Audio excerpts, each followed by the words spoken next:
Hello friends, my self CA याचना मूथा भूरट। हम कर रहे थे जीएसटी का quick revision with the summary book. ये जो समरी बुक आपके पास, जिसके पास नहीं है प्लीज डाउनलोड कर दो वेबसाइट से जाके www.icalic.com। इसके अलावा कस्टम्स और जीएसटी के question bank plus list of sections मैंने वहां पे अपलोड कर दिए, वो भी आप वहां से चेक कर सकते हो। ये सीरीज ऑफ वीडियो देख रहे हैं, this is the 10th part, 9 parts इसके पहले के जिसने नहीं देखे प्लीज देख लो। इंट्रोडक्शन से लेके रजिस्ट्रेशन तक के all most important topic, the a analysis topic, these are the first 10 videos which are the a analysis, जिसमें एग्जाम में क्वेश्चन आना ही आना है, वो हमने अभी तक के डिस्कस किए। और इस वीडियो में हम क्या डिस्कस करने वाले हैं बेटा, प्लेस ऑफ सप्लाई के प्रोविजंस। स्टार्ट करेंगे chapter place of supply, one of the most important. Why is important ma'am? भाई बेटा याद है ट्रांजैक्शन, टाइम ऑफ सप्लाई पढ़ के क्या पता चलता है? टाइम ऑफ सप्लाई पढ़ के मैम हमें ये पता चलता है कि whether when the liability to pay tax arises। Time of supply provision क्या बताता है? when the liability to pay tax arises। Valuation क्या बताता है कि वैल्यू क्या लेनी। प्लेस ऑफ सप्लाई क्या बताता है बेटा? प्लेस ऑफ सप्लाई बताता है कि टैक्स कौन सा लगाना, सीजीएसटी प्लस एसजीएसटी लगाना है आपको, या आईजीएसटी लगाना है, या सीजीएसटी प्लस यूटीजीएसटी लगाना है। कौन सा टैक्स लगाना है वो कौन बताता है? प्लेस ऑफ सप्लाई के प्रोविजन से पता चलता है। अब प्लेस ऑफ सप्लाई के प्रोविजन से मैम कैसे पता चलता है बेटा? ये ऐसे पता चलता है, whether a transaction is intrastate or interstate is determined by place of supply। It is dependent upon two factors, that is location of supplier and place of supply। अगर लोकेशन ऑफ सप्लायर और place of supply दो अलग अलग state में है, दो अलग अलग स्टेट में, दो अलग अलग यूनियन टेरिटरी में, एक स्टेट और एक यूनियन टेरिटरी में है, तो ट्रांजैक्शन क्या हुआ? इंटरस्टेट। दो अलग अलग स्टेट में है, या एक स्टेट या एक यूनियन टेरिटरी में, या दो अलग अलग यूनियन टेरिटरी में ट्रांजैक्शन हुआ इंटरस्टेट, और टैक्स क्या लगेगा? आईजीएसटी। सो आईजीएसटी लगा किस पे डिपेंडेंट था? Location of supplier and place of supply पे। सिमिलरली सीजीएसटी या एसजीएसटी लगाना है, वो किस पे डिपेंड करेगा? Location of supplier plus place of supply. अगर सेम स्टेट में है तो टैक्स कौन सा लगेगा बेटा? CGST plus SGST, CGST plus SGST. और location of supplier plus place of supply same union territory में, तो टैक्स कौन सा लगेगा? CGST plus UTGST. So which tax to be levied is dependent upon what? Depending upon location of supplier and place of supply। इस chapter में हम क्या पढ़ेंगे? इस चैप्टर में हम पढ़ेंगे कि प्लेस ऑफ सप्लाई कैसे फिक्स करते हैं। प्लेस ऑफ सप्लाई कैसे फिक्स करते हैं, उसको लोकेशन ऑफ सप्लायर के साथ प्लॉट कर दो, और टैक्स कौन सा लगेगा? सीजीएसटी या एसजीएसटी या आईजीएसटी, वो आपको पता चल जाएगा। तो इस चैप्टर में आपको प्लेस ऑफ सप्लाई के प्रोविजंस हम पढ़ेंगे, प्लेस ऑफ सप्लाई कैसे फिक्स करते हैं। आईजीएसटी एक्ट में दिया हुआ है प्लेस ऑफ सप्लाई के प्रोविजंस। अभी तक के जो सेक्शंस पढ़ रहे थे वो कहां पे दिए हुए थे बेटा? वो दिए हुए थे सीजीएसटी एक्ट में। वो कहां पे दिए हुए थे? वो दिए हुए थे सीजीएसटी एक्ट में। प्लेस ऑफ सप्लाई के प्रोविजंस जो हम पढ़ेंगे यहां पे, this is what IGST act. Regular course के स्टूडेंट्स को मैं एक बात बता दूं, ये जो हमारी बुक नंबर 2 थी, इसमें आपको याद हो तो जो सेकंड चैप्टर है हमारा, मतलब चैप्टर नंबर जो 11 आता है आईजीएसटी एक्ट, उसका पार्ट था place of supply and import and export. तो इस वीडियो में बेटा हम इसका एक पार्ट देखने वाले हैं, which is what? Place of supply. And इसके नेक्स्ट टू नेक्स्ट वीडियो में इंपोर्ट एंड एक्सपोर्ट का डिस्कशन करेंगे, जिसमें हम डिटेल में करेंगे।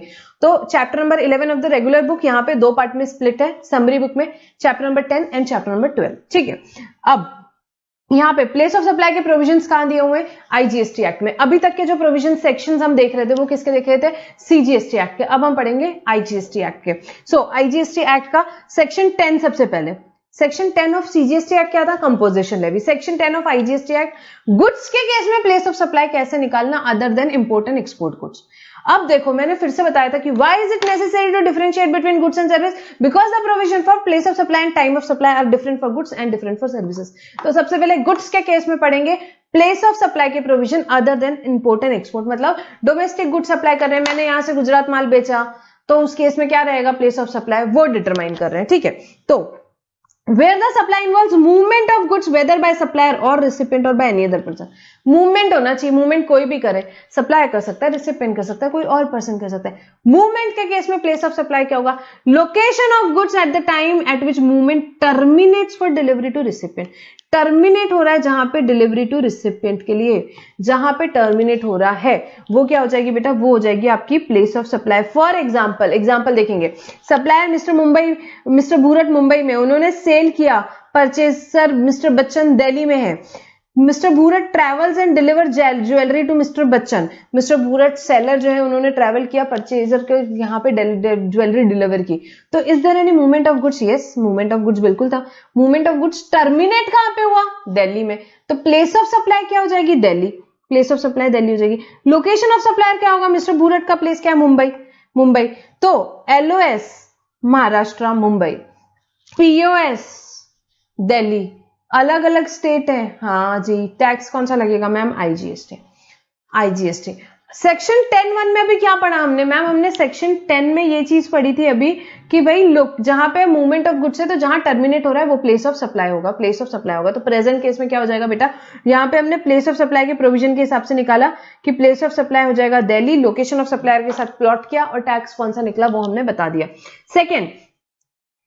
थर्ड वाला देखेंगे पहले, where there is no movement of goods either by supplier recipient, goods का मूवमेंट नहीं, मैंने ये रखा है, ये यहाँ पे एक काम करो, ये मेरा मैंने आपको फॉर एग्जांपल फ्लैट सेल किया, फर्नीचर जो रखा था मैंने एज सच बेसिस पे दे दिया आपको, ये लो, ये यहीं से आप यहीं ले लो, कोई मूवमेंट हुआ गुड्स का नहीं, यहीं रखा है, एज सच बेसिस पे मैंने सेल कर दिया। उस केस में क्या होगा, फर्स्ट वाला केस था movement of goods, as such case में location of such goods at the time of delivery to recipient, goods का जो लोकेशन है, इसके लिए भी एक एग्जांपल देखेंगे। For example mister Tom West Bengal में परचेजर मिस्टर जेरी गोवा में, तो मिस्टर टॉम ने बोला कि ठीक है ये फर्नीचर रखा है यहाँ वेस्ट बंगाल में, आप यहीं से ले लो, ये यहीं एज सच बेसिस पे सेल कर दिया। तो इस केस में क्या लगेगा, tax.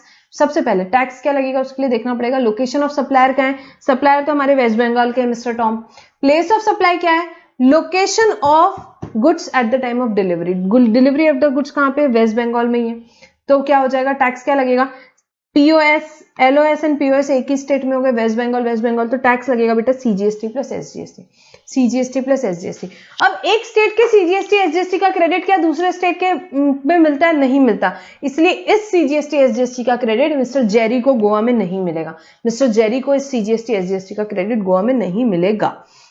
Then where the goods, अब सेकेंड वाले पॉइंट में आइए, where the goods are delivered to the recipient or any other person on the direction of third person by way of transfer of title or otherwise, that is bill to ship to model, in that case principal place of business of such third person। bill to ship to model याद हो तो हमने section 6 value ये ITC के time पे भी पढ़ा था, ठीक है। तो principal place of business of third person, अब ये क्या बोलना चाह रहा है, bill to ship to scenario में क्या होगा, एग्जाम्पल से देखते हैं। मिस्टर एक्स सप्लायर है, उनने बिल करना था मिस्टर वाई को, अब मिस्टर वाई ने बोला यार मेरे यहाँ क्यों भेजता है, एक काम कर मिस्टर जेड को कुछ भिजवा दे, ship to mister H Z को कर दे। तो आपने क्या किया, आपने मिस्टर जेड को यहाँ पे, ये सप्लायर है मिस्टर एक्स, ठीक है, बिल टू मिस्टर वाई को किया, अब आपने क्या किया, शिप टू मिस्टर जेड को कर दिया, इसमें ITC का क्रेडिट किसको मिलेगा, याद हो तो ITC के चैप्टर हमने पढ़ा किसको मिलेगा, मिस्टर वाई को मिलेगा, mister Y, it will be deemed to be received by mister Y, अपन ने सेक्शन 16 में पढ़ा था, ठीक है। अब शिप टू आपने किसको कर दिया, मिस्टर जेड को कर दिया। अभी क्या बोला है इन्होंने, इसमें बोला है, इसमें प्लेस ऑफ सप्लाई किसको मानेंगे, इसको प्लेस ऑफ सप्लाई बेटा मानेंगे location of principal place of business of third person मतलब mister Y, third person mister Y here, और मिस्टर वाई को क्या माना जाएगा, place of supply mister Y की जगह माने जाएगी। क्यों, ऑब्वियसली बिल उनको कर रहे हो, क्रेडिट उनको देना है, उनका प्लेस ऑफ सप्लाई मानो, टैक्स जो भी लगेगा उनको क्रेडिट तो मिल पाएगा, तो इस केस में मिस्टर वाई का प्लेस है, उसे प्लेस ऑफ सप्लाई माना जाएगा। एग्जाम्पल देखेंगे, मिस्टर ए जो है आपके फॉर एग्जाम्पल गुजरात के, मिस्टर बी असम के, मिस्टर सी भी गुजरात के, bill to ship to scenario हो रहा है, तो अभी मिस्टर बी ने बोला कि एक काम कर यार ए, एक काम कर तू सी के यहाँ पे भिजा दे डायरेक्टली, तो मिस्टर ए ने बोला कोई दिक्कत नहीं, सी के यहाँ भिजा देता हूँ, बिल आपको भेज देता हूँ, शिप मैं सी को कर देता हूँ, पैसे आप दे देना। मिस्टर बी ने बोला कोई दिक्कत नहीं है, मिस्टर सी को आपने गुड्स भेज दिया।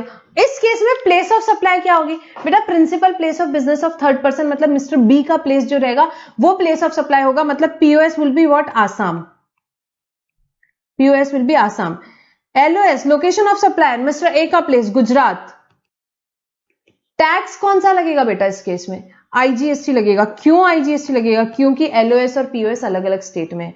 क्या मिस्टर बी को इसका क्रेडिट मिलेगा, हाँ जी बिल्कुल मिलेगा, क्यों मिलेगा मिस्टर बी को इसका क्रेडिट मिलेगा, क्योंकि सेक्शन 16 में लिखा है it is deemed to be received उनके केस में, और IGST का क्रेडिट वो ले भी सकता है, ये प्रोविजन से इतने बढ़िया ड्राफ्ट किए हुए हैं कि मिस्टर बी को क्रेडिट मिल जाए और उसका क्रेडिट मिस ना हो।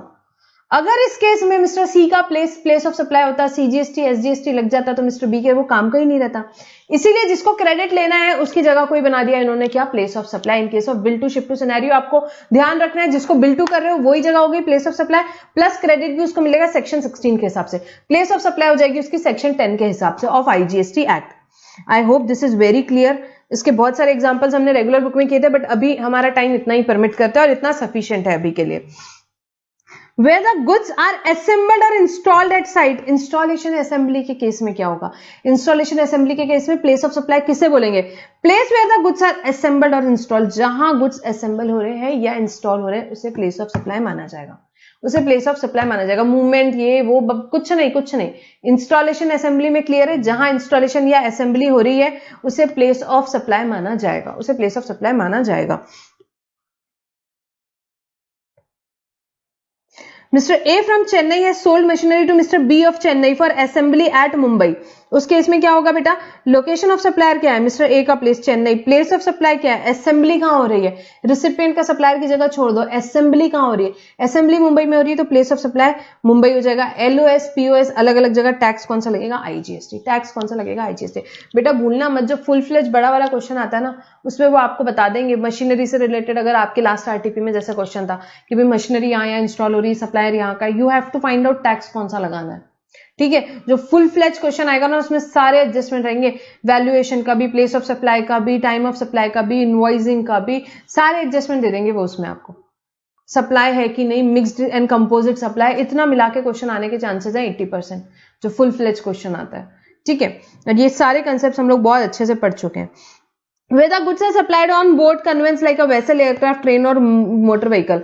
अब मैंने चार्जर खरीदा कब, जब मेरी फ्लाइट जा रही थी, कहां से, दिल्ली टू मुंबई मेरी फ्लाइट जा रही थी, दिल्ली में मैं बैठा मैंने चार्जर खरीदा, तो उसका प्लेस ऑफ सप्लाई क्या रहेगा, उसका प्लेस ऑफ सप्लाई क्या रहेगा। क्या मैं नीचे उतर के देखूंगी पलट के, अच्छा जयपुर जा रहा है, ठीक है जयपुर रख दे प्लेस ऑफ सप्लाई, नहीं ऐसा नहीं करूंगी।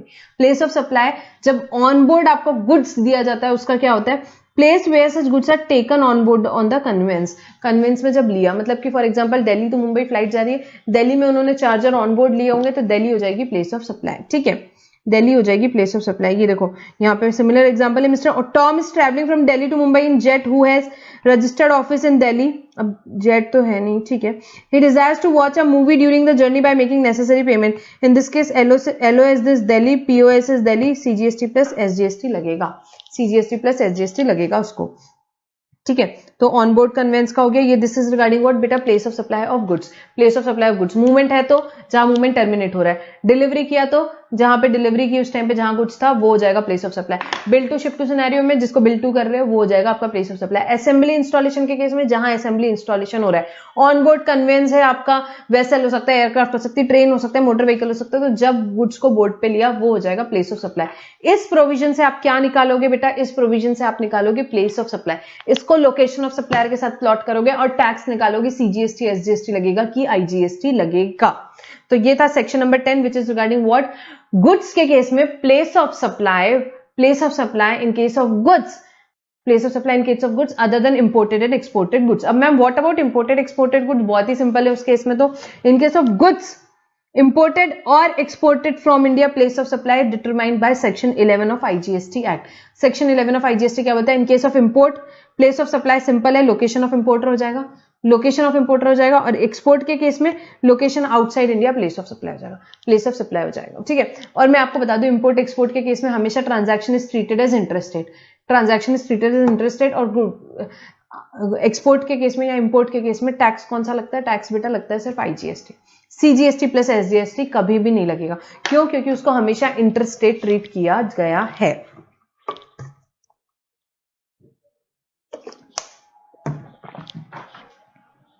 अब नेक्स्ट देखेंगे, सेक्शन 10 देखा, सेक्शन 11 देखा, अब section number 12, place of supply of service where the location of supplier and recipient in India, location of supplier LOS plus LOR, supplier और रिसिपिएंट, आप मुझसे कुछ चीज खरीद रहे हो, आप भी इंडिया में मैं भी इंडिया में, दोनों इंडिया इंडिया, तो उस केस में कौन सा सेक्शन लगेगा, सेक्शन 12 लगेगा, सेक्शन 12 लगेगा। अगर हम दोनों में से एक इंडिया में है और एक इंडिया के बाहर है तो उस केस में सेक्शन 13 के प्रोविजन लगते हैं, सेक्शन 13 के प्रोविजन लगते हैं। ये गुड्स पढ़ लिया, हाँ, place of supply of goods clear है, गुड्स का खत्म हो गया। अभी क्या पढ़ रहे हैं हम, सर्विस का, सर्विस का प्लेस ऑफ सप्लाई जब सप्लायर और रिसिपिएंट दोनों इंडिया में, तो सेक्शन कौन सा लगता है 12। अब प्लेस ऑफ सप्लाई के चैप्टर में सबसे टफ सेक्शन अगर देखा जाए तो यही है, सबसे टफ सेक्शन यही है 12। थोड़ा सा याद रखना डिफिकल्ट है, यहाँ पे टैबुलर फॉर्म में लिया है, बट बेटा इतना तो मिनिमम पढ़ना ही पड़ेगा। यहाँ पे जो ये 2 पेजेस में दिया हुआ है इतना तो पढ़ना पड़ेगा, इसके बिना तो नहीं हो पाएगा, इतना तो पढ़ना पड़ेगा, ठीक है। अब इसमें एक मेमोरी टेक्निक है, वो हम देखते हैं, पहले प्रोविजन पढ़ते हैं, लास्ट में इसकी मेमोरी टेक्निक देखेंगे।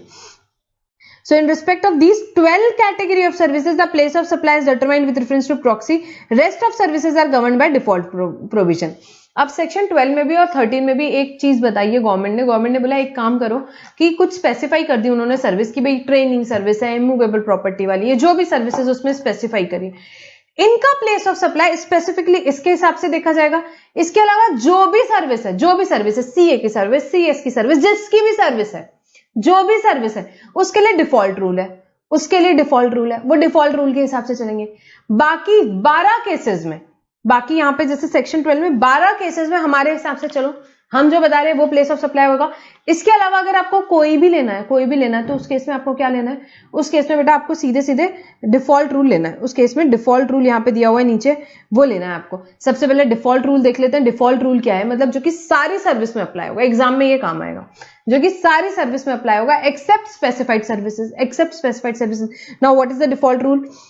For rest of the services other than specified above, the default provision has been prescribed, which provides for B2B supply है। अगर मतलब मैं भी जीएसटी में रजिस्टर्ड हूं, आप भी, B2B मतलब बिजनेस टू बिजनेस, B2C मतलब बिजनेस टू कंज्यूमर, तो B2B सप्लाई है, मैं भी रजिस्टर्ड, आप भी रजिस्टर्ड, तो प्लेस ऑफ सप्लाई गवर्नमेंट का सीधा है location of such registered person. आपका लोकेशन ले लेंगे वो, उनको टेंशन ही नहीं है, क्यों? उनको आपको क्रेडिट देना है B2B केस में उनको आपको क्रेडिट देना है, कोई दिक्कत नहीं, आप क्रेडिट लो ना, आप तो टैक्स पे कर ही रहे हो, तो आपका प्लेस जो हो जाएगा रिसिपिएंट का प्लेस, वो हो जाएगा location of such recipient person. But in case of B2C के केस में थोड़ा सा दिक्कत है। B2C में उन्होंने बोला कि where the address on record exist, अगर एड्रेस है आपके पास, मैं आपको सर्विस दे रही हूँ, मेरे पास आपका एड्रेस है, मैं आपको सीए की कंसल्टेंसी सर्विस दे रही हूँ, मेरे पास आपका एड्रेस है, तो कोई दिक्कत नहीं, प्लेस ऑफ सप्लाई आपकी प्लेस हो जाएगी, बट मेरे पास आपका एड्रेस ही नहीं है, मैंने आपको ऐसी सर्विस दे दी, तो फिर तो कोई ऑप्शन ही नहीं, location of supplier of service जो है वही प्लेस ऑफ सप्लाई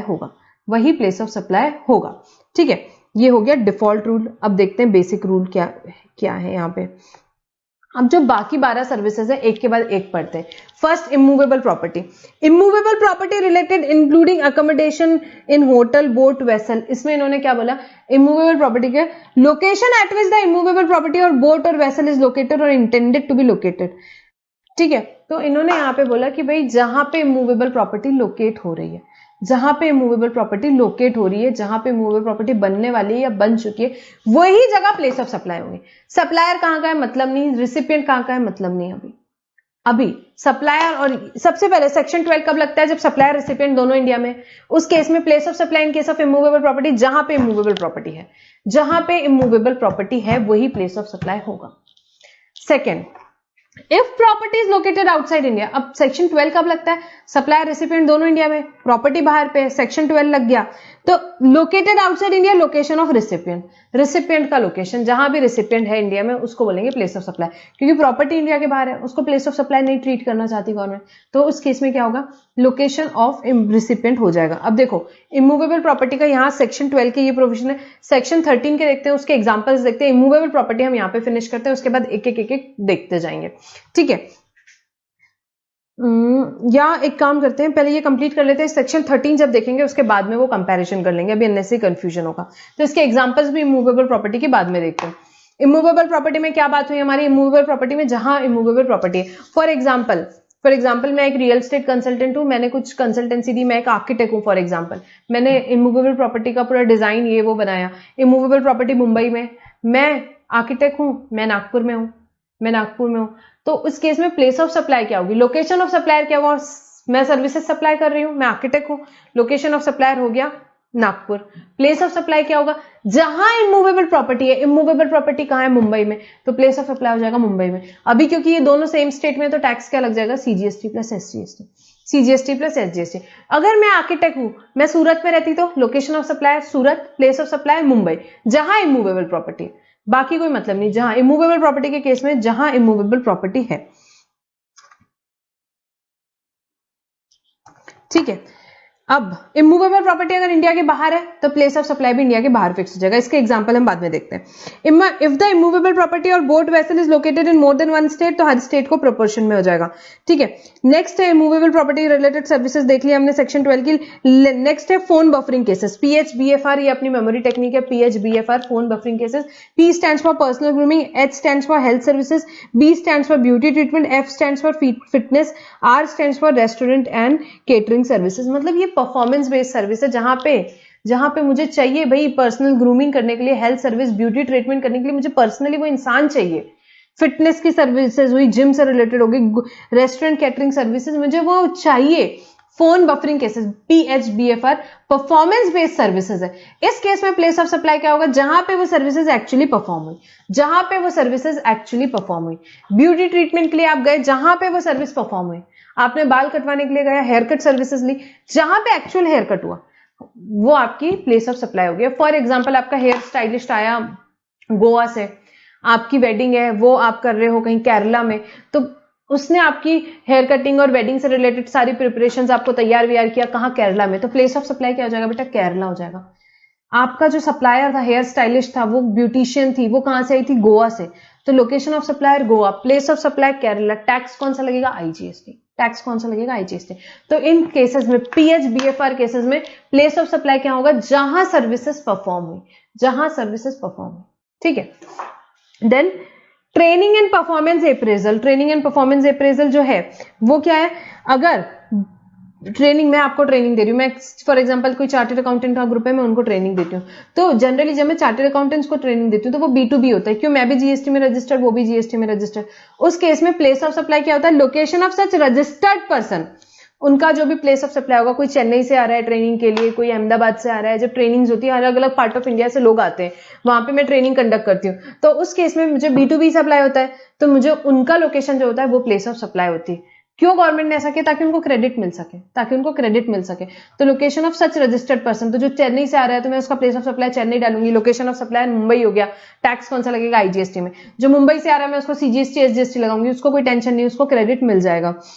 B2B के केस में। पर अगर मैं आप लोगों को सर्विस दे रही हूँ, B2C, स्टूडेंट्स आ रहे हैं, स्टूडेंट्स की क्लास चल रही है, तो उस केस में गवर्नमेंट को कुछ नहीं। उस केस में place of supply where the services are actually performed, जहां सर्विसेज परफॉर्म हो रही है। तो अगर मैं भी मुंबई में हूँ, स्टूडेंट्स भी मुंबई के हैं, जहां पे सर्विस भी मुंबई में परफॉर्म हो रही है, तो सर्विस जहां परफॉर्म हो रही है वो प्लेस ऑफ सप्लाई हो गई। मैं जहां मुंबई की हूँ, लोकेशन ऑफ सप्लायर हो गया। टैक्स कौन सा लगेगा? CGST plus SGST। CGST plus SGST in case of what? Training and performance services. आपको क्या देखना है? ये सर्विसेज B2B है या B2C है? B2B है या B2C है, ठीक है। देन एडमिशन के केस में, एडमिशन टू अ इवेंट, जहां पे इवेंट हो रहा है, place where the event is actually held और द पार्क और अदर प्लेसेस लोकेटेड, या जहां पे पार्क या अदर प्लेस लोकेटेड है वो। Then organisation of event including ancillary services, assigning of sponsorship to such event. अब इसमें भी देखना है आपको B2B है या B2C है।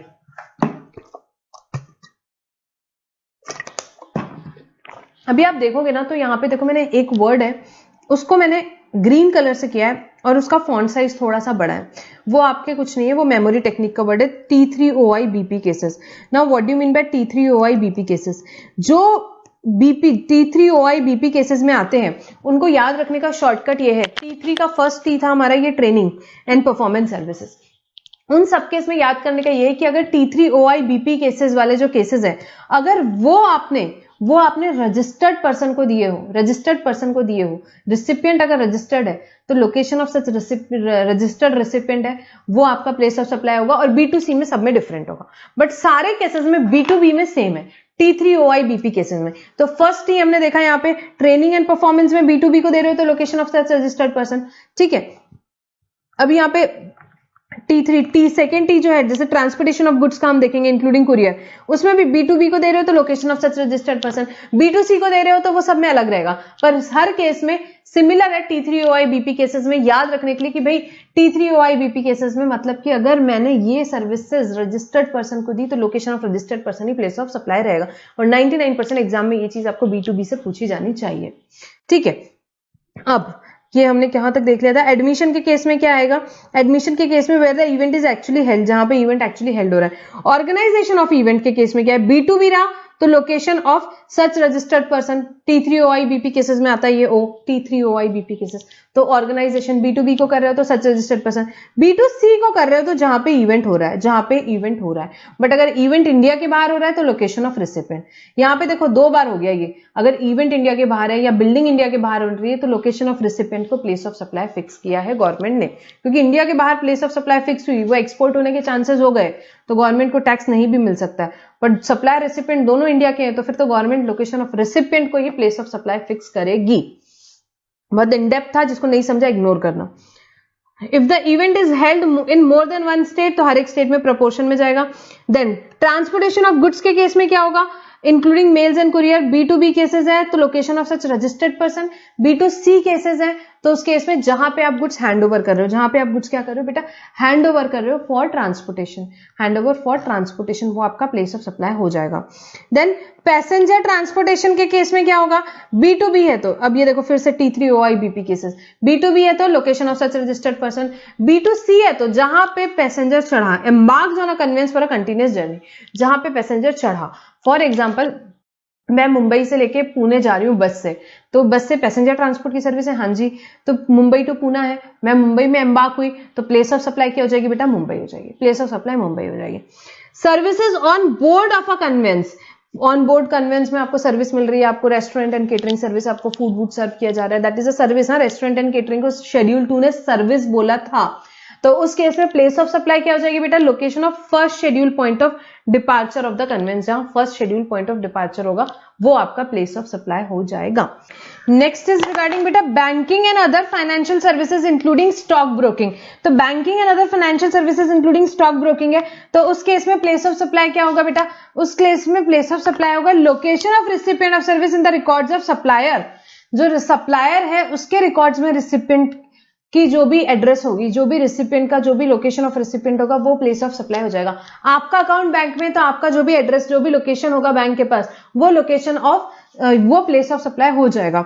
And location of supplier service if the location of recipient of service is not available, but bank के पास आपका एड्रेस नहीं है तो क्या हो जाएगा, location of supplier of service हो जाएगा। अब आप पूछोगे मैम बैंक के पास अकाउंट नहीं हो, ऐसा कैसे पॉसिबल है? पॉसिबल है, किस केस में पॉसिबल है, अगर फॉर एग्जांपल आप किसी दूसरे बैंक के हो, आप दूसरे बैंक के हो, आप कोई भी दूसरे बैंक से बैंक का विड्रॉल कर रहे हो, बैंक आप पे चार्जेस लगा रहा है, वो तो सर्विस हो जाता है सर्विस की डेफिनेशन के हिसाब से, तो अब उसमें जीएसटी लगाना है तो प्लेस ऑफ सप्लाई डिटरमाइन करेगा, तो इस केस में जब आपका बैंक में अकाउंट नहीं है उस केसेस में। देन इंश्योरेंस सर्विस भी T3OIBP केसेस में आता है, तो अगर रजिस्टर्ड पर्सन को देते हैं तो location of such registered person, but अगर रजिस्टर्ड को नहीं दे रहे हो, B2C दे रहे हो, तो भी इंश्योरेंस के केस में बेटा लॉजिकल है कि इंश्योरेंस कंपनी के पास आपका एड्रेस रहेगा और location of recipient of service he place of supply माना जाएगा। देन एडवर्टाइजमेंट सर्विसेज अगर गवर्नमेंट को दे रहे हो, सेंट्रल गवर्नमेंट, स्टेट गवर्नमेंट, यहाँ पे जो भी गवर्नमेंट आती है उसको, और अगर कॉन्ट्रैक्ट में डिफाइंड है तो हर एक स्टेट, फॉर एग्जांपल 4-5 स्टेट्स का मिला के एक एडवर्टाइजमेंट गवर्नमेंट को दिया है, तो उस केस में each of state union territory where the advertisement is broadcasted displayed run proportionate value in case of multiple state. But अगर ये क्या होगा, अगर कॉन्ट्रैक्ट के हिसाब से है तो, अगर कॉन्ट्रैक्ट के हिसाब से नहीं है, कॉन्ट्रैक्ट के हिसाब से नहीं है तो फिर इसका रूल 3 ऑफ IGST रूल्स और हर एक केस में अलग अलग वहां दिया हुआ है, उसके हिसाब से आपको प्लेस ऑफ सप्लाई डिटरमाइन की करनी पड़ती है। उतना डिटेल में अभी हम नहीं जाएंगे। Then comes the telecommunication service. Telecommunication service के केस में क्या है, हम ये एक चार्ट से देखेंगे। अगर आपकी टेलीकम्युनिकेशन सर्विस है, डेटा ट्रांसफर सर्विस है, fix telecommunication line, lease circuit line से दे रहे हो आप, तो लोकेशन ऑफ सच इंस्टॉलेशन, जहां भी आप कर रहे हो telecommunication service, fix lease lines है, इंटरनेट लीज लाइंस है, सर्किट केबल, डिश एंटीना है, इन सब केस में लोकेशन ऑफ सच इंस्टॉलेशन, जहां इंस्टॉलेशन हो रहा है वो प्लेस ऑफ सप्लाई होगा, वो प्लेस ऑफ सप्लाई होगा। अब अगर आपकी टेलीकम्युनिकेशन सर्विस जो है वो क्या है, पोस्टपेड है, पोस्टपेड है, तो उस केस में चलो हम इसी चार्ट से पढ़ते हैं। तो फर्स्ट हमने पढ़ा service involving fixed line, lease and internet circuit, जो dish antenna, location of such fixed installation, ये हो गया फर्स्ट इंस्टॉलेशन वाला। सेकंड पोस्टपेड मोबाइल है, इंटरनेट सर्विस, तो location of billing address of recipient if the same is not available, location of supplier वो नहीं होगा। पोस्टपेड के केस में आपका बिलिंग एड्रेस जनरली रहेगा, तो जो भी आपका बिलिंग एड्रेस रहेगा वो प्लेस ऑफ सप्लाई हो जाएगा। प्रीपेड के केस में थोड़ी डिफरेंस है चीजें।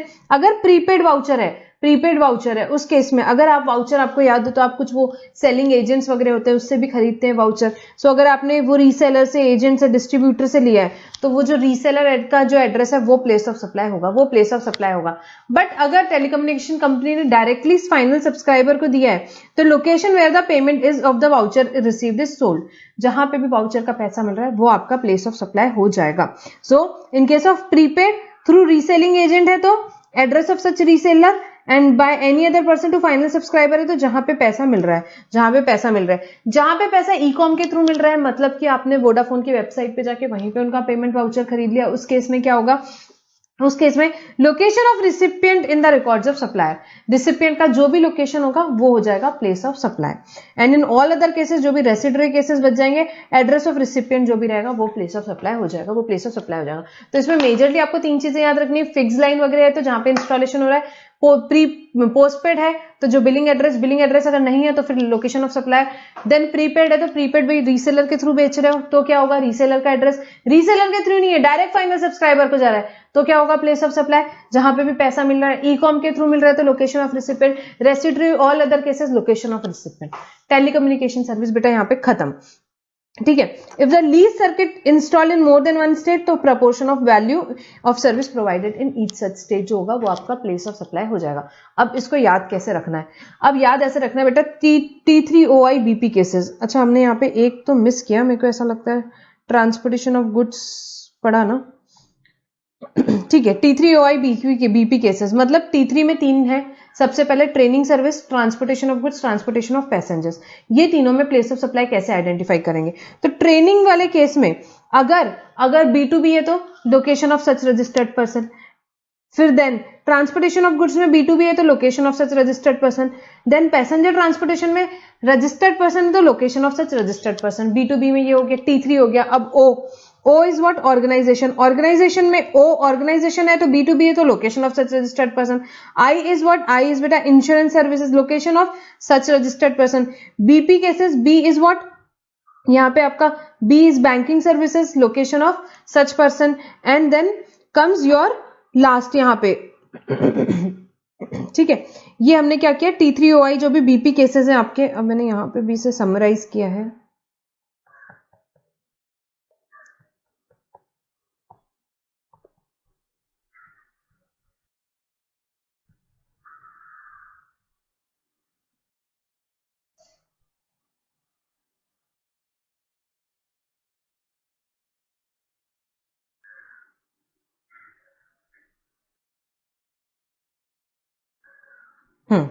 ये देखो T3OI BP केसेस मतलब यहाँ हो गया training and performance services, transportation of passenger, transportation of goods, organisation of events, insurance service, banking service and BP is postpaid mobile connection. ये सारे केसेस जो है वो बेटा क्या है, सेक्शन 12 के T3OI BP केसेस। इन सारे केसेस में अगर आप रजिस्टर्ड पर्सन को दे रहे हो तो क्या होगा, लोकेशन ऑफ सच पर्सन होगा। और अगर आप अनरजिस्टर्ड को दे रहे हो, ट्रेनिंग सर्विस अगर मैं अनरजिस्टर्ड को दे रही हूँ तो जहां पे ट्रेनिंग हो रही है। देन ट्रांसपोर्टेशन ऑफ पैसेंजर अगर मैं अनरजिस्टर्ड को दे रही हूँ तो जहां पे पैसेंजर एम्बार्क हो रहा है। ट्रांसपोर्टेशन ऑफ गुड्स अगर मैं अनरजिस्टर्ड को दे रही हूँ तो जहां मैंने गुड्स हैंडओवर करे वो जगह। ऑर्गेनाइजेशन ऑफ इवेंट में जहां इवेंट ऑर्गेनाइजेशन हो रहा है। इंश्योरेंस सर्विस में तो रिसिपिएंट का ही लोकेशन है। देन बैंकिंग सर्विसेज हमने देखी, बैंकिंग सर्विस में लोकेशन ऑफ सप्लायर हो जाएगा अगर अदर केसेस में, और बिलिंग पोस्टपेड में भी लोकेशन ऑफ सप्लायर हो जाएगा। तो अगर ये रजिस्टर्ड पर्सन को देते हैं तो हमेशा location of registered person, but अगर अनरजिस्टर्ड को देते हैं तो केस टू केस चेंज होता जाएगा। ट्रेनिंग के केस में जहां ट्रेनिंग हो रही, ट्रांसपोर्टेशन ऑफ पैसेंजर के केस में जहां एम्बार्क हो रहा है, एंड सो ऑन। तो इन केस में आपको क्या याद रखना है, T3OI BP केसेस में इसमें बहुत क्लियर फंडा है। अगर रजिस्टर्ड को दे रही है तो प्लेस ऑफ सप्लाई बेटा क्या होगा, place of location of such registered recipient, place of location of such registered recipient आपका प्लेस ऑफ सप्लाई हो जाएगा। और अगर ये सर्विसेज अनरजिस्टर्ड को दे रही है तो केस टू केस में देखना पड़ेगा। ट्रेनिंग के केस में प्लेस ऑफ परफॉर्मेंस, ऑर्गेनाइजेशन के केस में जहां इवेंट एक्चुअली हो रहा है, ट्रांसपोर्टेशन ऑफ गुड्स के केस में जहां आपने हैंडओवर किया, पैसेंजर के केस में जहां वो एम्बार्क कर रहा है, इंश्योरेंस सर्विस के केस में जो भी रिसिपिएंट का लोकेशन है। तो T3OI BP केसेस में ऐसा होगा, ठीक है। ये हो गया हमारा यहाँ पे सेक्शन 12 कंप्लीट। आपको याद क्या रखना है, T3OI BP cases, T3OI BP cases में रजिस्टर्ड को दोगे तो रजिस्टर्ड, अगर अनरजिस्टर्ड को दे रहे हो तो उस केस में बेटा क्या होगा, उस केस में केस टू केस डिफर करेगा।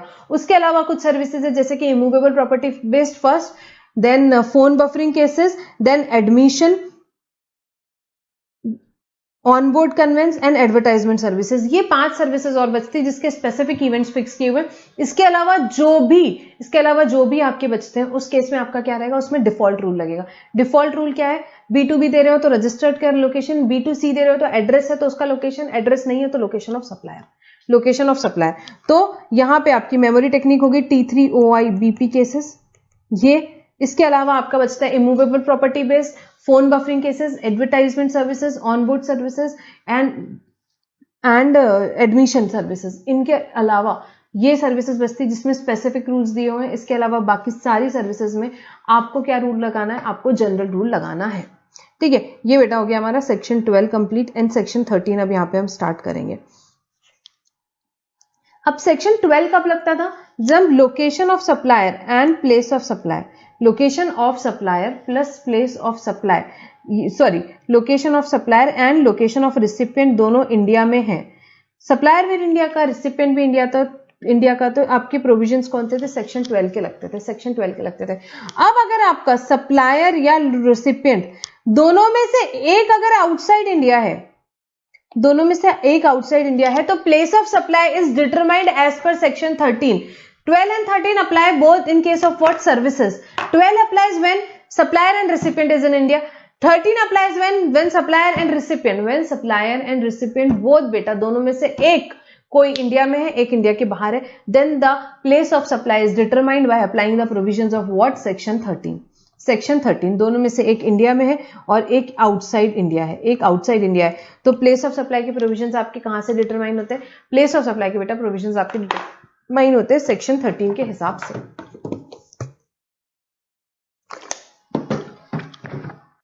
अब सेक्शन 13 में आपकी एक मेमोरी टेक्निक है PBEIT O2 cases, PB profit before earning interest and tax, आपको अगर याद हो तो PBEIT O2 केसेस। ठीक है, इसमें I पे 2 की पावर 3 पे 2, 3 एंड 2, 232 समझ लो, लास्ट के 2 ये पावर्स हैं। तो नॉर्मली आपको याद रखना है PBEIT O2 केसेस। ये केसेस जो हैं these are the specific rules. इसके अलावा जो भी सर्विस है उस पर लगता है जनरल रूल, उस पर लगता है जनरल रूल। सेक्शन 12 थोड़ा कॉम्प्लिकेटेड है, 2-3 बार पढ़ो तो याद होता है। सेक्शन 13 एक बार पढ़ोगे याद हो जाएगा, बहुत ईजी है। ठीक है, तो यहां PBEIT O2 केसेस जो हैं, I repeat PBEIT O2 cases जो हैं, इनमें क्या है, प्लेस ऑफ सप्लाई, इनमें स्पेसिफिक रूल के लिए है। आपको रूल याद आ गए तो उसके आगे का पूरा याद आ जाएगा। एंड इसके अलावा जो भी केसेस है वो जनरल रूल में फॉलो होते हैं, वो जनरल रूल में फॉलो होते हैं। सबसे पहले स्टार्ट करेंगे PBEIT का। P से क्या है, services supplied in respect of goods which are required to be made physically available, जिसके लिए गुड्स को फिजिकली, परफॉर्मेंस बेस्ड सर्विस होती है, मतलब गुड्स फिजिकली चाहिए, गुड्स चाहिए तब उस पर सर्विस कर रहे हैं। मतलब हो सकता है आप इंडिया के बाहर से कोई गुड्स लेकर के आ रहे हो और उस पर कुछ सर्विस हो रही है, रिपेयर की सर्विस हो सकती है, तो उस केस में क्या होगा, so services supplied in respect of goods which are required to be made physically available, location where the goods are actually perform, location where the services are actually perform, जहां पे सर्विस एक्चुअली परफॉर्म हुई वो क्या हो जाएगा बेटा, वो हो जाएगा place of supply. Services supplied from, तो यहाँ पे अगर मैंने कोई गुड्स इंडिया से बाहर से लेकर के आया और उसमें सर्विसेज कुछ परफॉर्म करी गुड्स के ऊपर, तो प्लेस ऑफ सप्लाई क्या हो जाएगी, जहां पे वो सर्विस एक्चुअली परफॉर्म हुई, मतलब इंडिया हो जाएगी। Then services supplied in respect of goods from a remote location by way of electronic means, पर अगर मैंने कोई सर्विस इलेक्ट्रॉनिक मीन्स से यहाँ से बैठे बैठे यहाँ पे सर्विसेज दी मैंने आपको, यहाँ पे मैं आपके साइट पे कुछ ऑनलाइन एनी डेस्क से सर्विस दे रही हूँ, तो उस केस में क्या होगा, location where the goods are situated at the time of supply of service, जहां पे एक्चुअली वो गुड्स हैं, ऑनलाइन सर्विस के केस में वो जहां गुड्स है वो उसकी प्लेस ऑफ सप्लाई होगी। Above provision are not applicable in case goods are temporarily imported into India after repairs and exported after repairs without being put to use in India।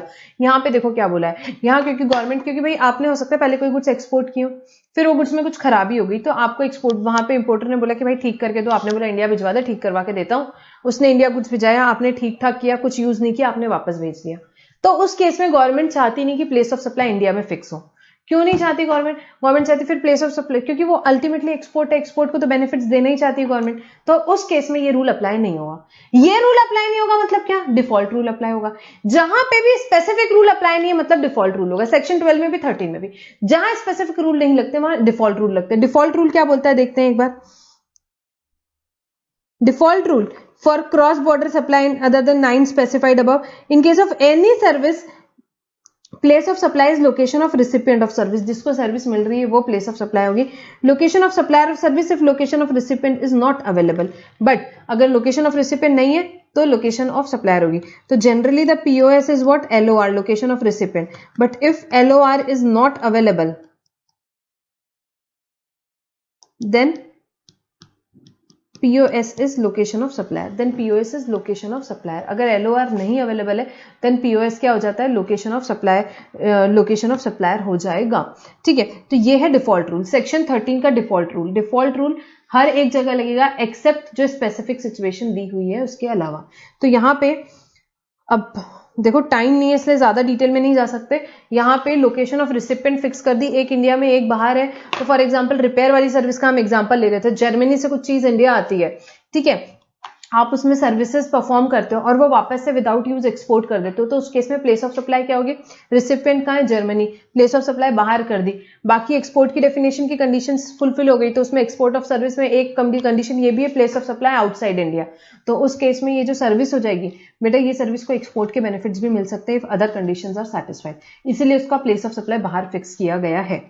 ठीक है, अब जिसने पहले पूरा पढ़ा होगा उसको समझ में आ रहा होगा, जिसको नहीं समझ में आ रहा होगा भाई इतना ही पढ़ लो अभी, क्योंकि अभी टाइम अपने पास बहुत हाई कंस्टेंट है, इसलिए मैं चाहते हुए भी इससे डिटेल में इसमें नहीं जा सकते। सो सर्विसेज अगर आप सप्लाई कर रहे हो जिसके लिए गुड्स फिजिकली अवेलेबल चाहिए, तो location where the goods are, location where the services are actually perform place of supply होगी। अगर सर्विसेज रिमोट लोकेशन हो रही तो जहां गुड्स है, और अगर गुड्स आपने टेम्परेरी इंपोर्ट किए हो विदाउट यूज एक्सपोर्ट करने वाले हो तो ये प्रोविजन अप्लाई नहीं होंगे, देन डिफॉल्ट रूल अप्लाई होंगे। बट अगर आपने विदाउट यूज की जगह आपने गुड्स उसने इंपोर्ट, आपने गुड्स उसने भेजा बाहर से, आपने बोला चल ठीक है थोड़े दिन यूज कर लेते हैं फिर वापस भेजेंगे इसको, तो उस केस में यही प्रोविजंस लग जाएंगे जो ऊपर दिए हुए हैं। जो ऊपर दिए हुए वो प्रोविजंस लग जाएंगे, और लोकेशन ऑफ सप्लाई क्या हो जाएगी? प्लेस ऑफ सप्लाई क्या हो जाएगी? जहां पे सर्विस एक्चुअली परफॉर्म हुई है। फॉर एग्जांपल मुंबई में हुई है तो मुंबई। ठीक है, then services which require the physical presence of a recipient or person acting on his behalf with the supplier, place of supply is location where the services are actually performed। for example hair cutting करवानी है, अब आप India के हो, location of supplier समझ लो Singapore का है, आप सिंगापुर गए, आपने हेयर कट करवाया, तो इसमें इस केस में प्लेस ऑफ सप्लाई क्या होगी? अब आप यहाँ पे रिसिपिएंट आप इंडिया के हो बट आप सिंगापुर गए हुए थे, आपने वहां हेयर कट करवाया, लोकेशन ऑफ सप्लायर कहाँ है? Outside India, Singapore. Place of supply क्या होगी? जहां पे सर्विसेज एक्चुअली परफॉर्म हुई, आपका हेयर कट कहाँ हुआ? सिंगापुर में। तो एलओएस भी बार, पीओएस भी बार इंडिया में चार्ज करने की बात ही नहीं आती, इंडिया में चार्ज करने की बात ही नहीं आती है, तो जहां पे सर्विसेज एक्चुअली परफॉर्म हुई। Then service supplied directly in relation to immovable property including accommodation in hotel, boat, vessel, place where the immovable property is located और इंटेंडेड टू बी लोकेटेड। तो जहां इमूवेबल प्रॉपर्टी है या जहां immovable property रहने वाली है वो क्या हो जाएगा बेटा? प्लेस ऑफ सप्लाई हो जाएगा। अब सेक्शन 12 और 13 में थोड़ा सा फर्क क्या है वो हम देखेंगे यहाँ पे, एक मिनट पहले आप समझो। एग्जाम्पल से ही देखते हैं ना, डायरेक्टली काम करते हैं। देखो सेक्शन 12 में हमने क्या देखा था? सेक्शन 12 और 13 का थोड़ा सा डिफरेंस समझो। सेक्शन 12 में हमने देखा था location of supplier and location of recipient जब इंडिया में है तो सेक्शन 12 लगता है। उस केस में place of supply in case of immovable property क्या थी? जहां पे इमूवेबल प्रॉपर्टी रहेगी, जहां पे इमूवेबल प्रॉपर्टी रहेगी। बट वहां पे एक एक्सेप्शन क्या दिया हुआ था कि in case immovable property India के बाहर है तो प्लेस ऑफ सप्लाई क्या होगा? लोकेशन ऑफ रिसिपिएंट होगा, लोकेशन ऑफ रिसिपिएंट होगा। अब ठीक है, सो location of property outside India की बात कर रहे हैं हम। अगर प्रॉपर्टी आउटसाइड इंडिया, सेक्शन 13 कब लगता है? 13 जब लगता है जब सप्लायर और रिसिपिएंट दोनों में से एक इंडिया में एक इंडिया के बाहर है। ठीक है, सेक्शन 13 कब लगता है? जब सप्लायर और रिसिपिएंट दोनों में से एक इंडिया में एक इंडिया से बाहर है। 13 में बहुत क्लियर है, इमूवेबल प्रॉपर्टी के लिए एक ही लाइन लिखा है, place where the immovable property is located. जहां इमूवेबल प्रॉपर्टी है वो प्लेस ऑफ सप्लाई हो जाएगा। अब रिसिपिएंट एक इंडिया में होगा, सप्लायर बाहर होगा, रिसिपिएंट इंडिया में होगा, दोनों में से कोई एक इंडिया में एक इंडिया के बाहर है, प्लेस ऑफ सप्लाई जहां प्रॉपर्टी है। 13 बहुत क्लियर है। 12 ने एक एक्स्ट्रा बात करी। 12 ने पहले तो बोला कि हाँ जहां इमूवेबल प्रॉपर्टी है, उसके अलावा उन्होंने बोला कि बट अगर इमूवेबल प्रॉपर्टी इंडिया के बाहर है तो प्लेस ऑफ सप्लाई पर इंडिया में जहां पे रिसिपिएंट का लोकेशन है वही होगी। तो जी हाँ, 12 की बात करते हैं। Location of supplier and recipient in India है, तो प्लेस ऑफ सप्लाई क्या होगी? जब immovable property is outside India, in case where the immovable property is outside India, then place of supply is location of recipient. Place of supply is location of recipient. But if location of supplier और recipient outside India, दोनों में से बेटा एक outside India है और एक India में है, दोनों में से एक आउटसाइड इंडिया एक इंडिया में, प्लेस ऑफ सप्लाई क्या होगा? Location of immovable property. Location of immovable property, थोड़े से एग्जांपल्स देखते हैं। आई एम डेफिनेटली श्योर इसमें थोड़ा बहुत आपको डाउट हो सकता है। अब यहाँ पे सचिन तेंदुलकर कहाँ पे? इंडिया में, ठीक है। एंड जस्टिन बीबर कहाँ पे? ये समझ लो यूएस में, ये यूएस में, ठीक है। अब सचिन तेंदुलकर ने उन्हें रेंट की, क्या? उनकी इमूवेबल प्रॉपर्टी, उनकी इमूवेबल प्रॉपर्टी। पहले तो बताओ सेक्शन 12 लगेगा कि 13? मैम 13 लगेगा। 13 क्यों लगेगा बेटा? क्योंकि लोकेशन ऑफ सप्लायर और रेसिपिएंट दोनों में से एक इंडिया में एक इंडिया के बाहर है, तो प्रोविजंस लगेंगे सेक्शन 13 के। 13 बहुत क्लियर है। 13 ने क्या बोला? प्लेस ऑफ सप्लाई क्या होगा? Location of immovable property. Location of immovable property, तो प्लेस ऑफ सप्लाई क्या हो जाएगा? जहां पे भी प्रॉपर्टी होगी, जहां पे भी प्रॉपर्टी होगी। अब ये प्रॉपर्टी यूएस में होगी तो प्लेस ऑफ सप्लाई यूएस हो जाएगा। अब ये प्रॉपर्टी इंडिया में होगी तो प्लेस ऑफ सप्लाई इंडिया हो जाएगा। सचिन का बंगलो है, यूएस में होगा तो प्लेस ऑफ सप्लाई यूएस हो जाएगा, इंडिया में होगा तो प्लेस ऑफ सप्लाई इंडिया हो जाएगी, ठीक है। अब सचिन का हाउस यूएस में है, ठीक है। उन्होंने क्या किया? यहाँ पे धोनी को रेंट पे दिया, धोनी को रेंट पे दिया। सचिन इंडिया का, location of supplier India, location of recipient India, दोनों इंडिया में। प्रोविजन 13 के लगेंगे कि 12 के? पहले ये बताओ, 12 के लगेंगे। मैम 12 में क्या लिखा हुआ है? 12 में ये लिखा हुआ है कि मैम जनरली तो place of supply immovable property में प्लेस ऑफ इमूवेबल प्रॉपर्टी होती है, बट अगर इमूवेबल प्रॉपर्टी आउटसाइड इंडिया है तो place of supply location of recipient हो जाती है, लोकेशन ऑफ रिसिपिएंट हो जाती है। तो यहां पे प्लेस ऑफ सप्लाई क्या हो जाएगा? धोनी मुंबई, सचिन भी मुंबई, तो यहां पे लोकेशन ऑफ सप्लायर क्या हो जाएगा? सचिन का एड्रेस मुंबई, एलओएस क्या हो जाएगा? मुंबई, पीओएस क्या हो जाएगा? Location of recipient Mumbai. Tax क्या लगेगा बेटा? CGST plus SGST. देखो बंगलो कहाँ है? यूएस में, पर टैक्स कहाँ मिल रहा है? इंडियन गवर्नमेंट को, CGST plus SGST renting service पे। प्लेस ऑफ सप्लाई के प्रोविजन ही ऐसे फिक्स किए हुए हैं, ठीक है। तो यहाँ पे LOS Mumbai, POS Mumbai, that is location of recipient, और टैक्स कौन सा लगेगा बेटा? सीजीएसटी प्लस एसजीएसटी, ठीक है। तो आई थिंक ये आपको समझा होगा इमूवेबल प्रॉपर्टी का डिफरेंस। अभी इतना डिस्कस कर पाएंगे हम। इमूवेबल प्रॉपर्टी सेक्शन 13 का हमारा हो गया। Then admission to a event, admission to the event, जहां पे इवेंट हो रहा है वो प्लेस ऑफ सप्लाई हो जाएगा। हाँ, अगर ये सारी सर्विसेज जो ऊपर दी है वो एक से ज्यादा लोकेशन में होगा तो यहाँ पे क्या होगा? when the above services is supplied at more than one location including a location in taxable territory, मतलब फॉर एग्जांपल ये सर्विस मैं आपको दे रही हूँ, फॉर एग्जांपल इवेंट की सर्विस दुबई में, यूएस में, सिंगापुर में एंड इंडिया में, तो प्लेस ऑफ सप्लाई क्या हो जाएगा? Location territory in the taxable territory, taxable territory place of supply हो जाएगा। पूरे के लिए place of supply taxable territory हो जाएगा। प्लेस ऑफ सप्लाई गवर्नमेंट जब जब इंडिया में फिक्स करती है, टैक्स लेने के पूरे चांसेस बन जाते हैं। मोर देन वन स्टेट है तो हर स्टेट के प्रोपोर्शन में हो जाएगा। देन बैंकिंग सर्विस के केस में सप्लाई सर्विसेज, सब देखो कौन कौन से सर्विसेज देखे अभी तक के। First, goods made physically available. Second हमने यहाँ पे देखा goods made physically available. Then उसके बाद हमने देखा immovable property based services. Then हमने देखा admission to a event, admission to the event के केस में जहां पे इवेंट एक्चुअली हो रहा है। देन हमने यहाँ पे देखा बैंकिंग सर्विसेज, हम देख रहे हैं services supplied by banking company और फाइनेंशियल इंस्टीट्यूट और NBFC to account holders, location of supplier of service. जो भी सप्लायर ऑफ सर्विस का लोकेशन है वो प्लेस ऑफ सप्लाई हो जाएगा, वो प्लेस ऑफ सप्लाई हो जाएगा, ठीक है। प्लस इंटरमीडिएटरी सर्विस के लिए भी और ट्रांसपोर्टेशन के केस में भी, ये सारे केसेस में क्या हो जाएगा? Location of supplier of service आपका प्लेस ऑफ सप्लाई हो जाएगा। जहां पे भी सप्लायर ऑफ सर्विस का लोकेशन है, किसमें? इंटरमीडिएटरी सर्विस में भी एंड दिस बैंकिंग कंपनी में भी एंड ट्रांसपोर्टेशन वाली में भी। बहुत इंपॉर्टेंट है इंटरमीडिएटरी का सर्विस, एग्जाम में इतनी ज्यादा बार पूछा जाता है। इंटरमीडिएटरी इज फेवरेट, इंस्टीट्यूट का एकदम फेवरेट है। तो जो सप्लायर ऑफ सर्विस का लोकेशन है वो प्लेस ऑफ सप्लाई हो जाएगा। अब इंटरमीडिएटरी सर्विस का मैं एक एग्जांपल लेती हूँ यहाँ पे छोटा सा। फॉर एग्जांपल सेलर इंडिया में है,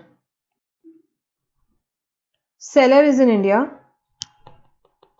buyer is in Australia,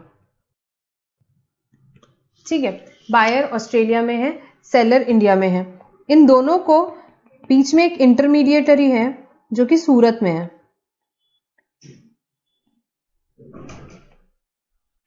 intermediary is in सूरत। तो इंटरमीडिएटरी जो सूरत में है वो दोनों के बीच का ट्रांजैक्शन इफेक्ट करा के दे रहा है। इंटरमीडिएटरी जो सूरत में है वो दोनों के बीच का ट्रांजैक्शन इफेक्ट करा के दे रहा है। तो इंटरमीडिएटरी सर्विस का प्लेस ऑफ सप्लाई क्या होगा? इंटरमीडिएटरी सर्विस का बेटा प्लेस ऑफ सप्लाई वो होगा जहां पे 1 second,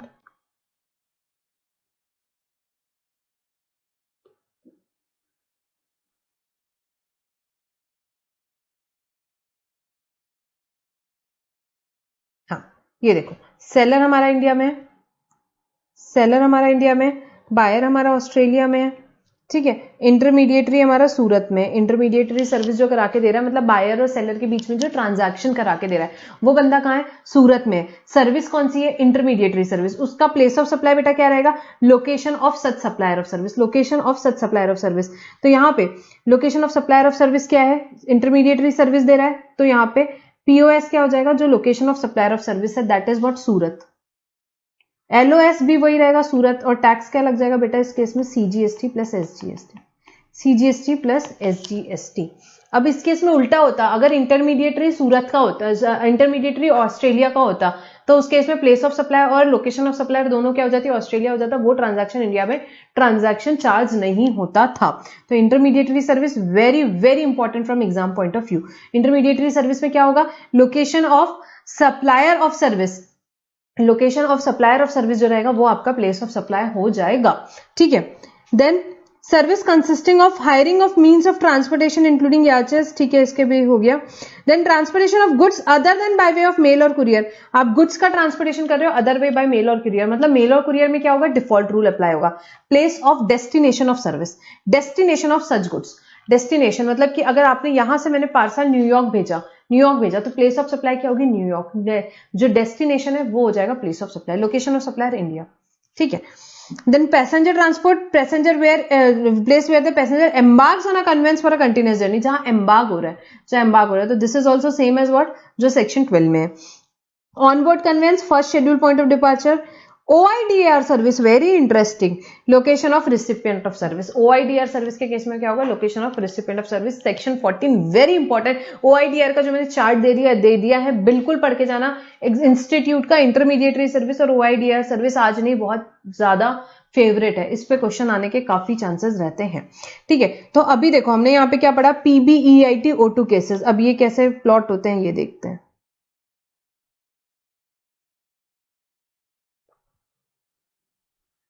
PBIT O2 cases, P is equals to performance based service. हमने देखा, हम ये रिवाइज कर रहे हैं वापस, ठीक है। परफॉर्मेंस बेस्ड सर्विस के केस में हमने देखा प्लेस ऑफ सप्लाई बेटा क्या रहेगा? मतलब PBIT O2 केसेस मतलब कि क्या हो गया यहां पे? इसका मतलब ये हुआ बेटा कि इन सर्विसेज के लिए स्पेसिफिक रूल है, इसके अलावा जो भी सर्विस है उसमें डिफॉल्ट रूल लगता है। और डिफॉल्ट रूल क्या बोलता है? Place of supply is location of recipient, location of recipient not available, then location of supplier. इसमें डिफॉल्ट रूल लगता है। परफॉर्मेंस बेस्ड सर्विस में सिंपल था, क्या था बताओ? परफॉर्मेंस बेस्ड सर्विस में मैम सीधा साधा था कि जहां पे सर्विसेज एक्चुअली परफॉर्म हो रही है। गुड्स के केस में रिमोट लोकेशन से है तो जहां पे गुड्स है वो जगह हो जाएगी, but it is not applicable in case जहां पे गुड्स इंडिया में लेकर क्या है, रिपेयर किया, वापस एक्सपोर्ट कर दिया, उसमें अप्लाई नहीं होती। फर्स्ट हो गया मेरा performance based service. Second is PBEIT देख रहे थे, B is equals to banking services. Banking service के केस में बेटा हमने क्या देखा? प्लेस ऑफ सप्लाई क्या होगी? Location of supplier of service, location of supplier of service. Then E, whether it is admission और organisation, whether it is admission और ऑर्गेनाइजेशन, ठीक है। यहां पे एडमिशन ऑर्गेनाइजेशन दोनों कवर होता है। सेक्शन 12 में देखा था आपने, याद है आपको क्या था वहां की मेमोरी टेक्निक हमारी? वहां पे हमने जो भी देखा था T3OI BP केसेस, वो सिर्फ ऑर्गेनाइजेशन ऑफ इवेंट कवर होता था, वहां एडमिशन नहीं होता था। यहाँ एडमिशन और ऑर्गेनाइजेशन दोनों केस में जहां पे इवेंट या ऑर्गेनाइजेशन हो रहा है वही आपका प्लेस ऑफ सप्लाई होगा। इंटरमीडिएटरी सर्विस हमने अभी देखा क्या होगा? Location of supplier of service. Immovable property based service, जहां पे इमूवेबल प्रॉपर्टी है वो। ट्रांसपोर्टेशन ऑफ गुड्स, जहां गुड्स का डेस्टिनेशन है वो। ट्रांसपोर्टेशन ऑफ पैसेंजर, मतलब कि जहां पे पैसेंजर एम्बार्क हो रहा है वो। ऑनबोर्ड सप्लाई ऑफ सर्विस, मतलब कि हमने देखा ऑनबोर्ड सर्विस के केस में जहां पे first schedule point of departure है। OIDR सर्विस, जो लोकेशन ऑफ रिसिपिएंट है। तो this is what? This is बेटा nothing else then P is for performance, B is for banking service, E is for event, I is for intermediary service, I is for immovable property, T is for transportation of goods, T is for transportation of passenger, O is for onboard on board supply of service and O is for OIDAR service, PBEIT O2 cases. ये किस चीज के लिए बेटा? ये बेटा सिर्फ इस चीज के लिए कि ये इनके लिए स्पेसिफिक रूल्स है, इनके लिए स्पेसिफिक रूल्स है। इनके अलावा बाकी की जो भी सर्विस है उसके लिए क्या है बेटा? उसके लिए जनरल रूल लगता है, उसके लिए जनरल रूल लगता है। अब इसमें यहाँ पे एक चीज और मैं बताना चाहूंगी, ये ट्रांसपोर्टेशन ऑफ याचेस जो है वो भी यहाँ पे T3 है, ये this is not T2। Transportation of याचेस भी यहाँ पे आप लिख लो भले, ठीक है। तो T3 यहाँ पे PBEIT O2 केसेस में क्या होगा? उसके लिए स्पेसिफिक रूल है, इसके अलावा सब में जनरल रूल लगेगा, इसमें जनरल रूल लगेगा, ठीक है। तो फ्रेंड्स यहाँ पे हमारा कंप्लीट क्या होता है? हमारा सेक्शन नंबर 12 और 13 कंप्लीट होता है। एक बार फटाफट सेक्शन 12 और 13 वापस से रिवाइज करेंगे।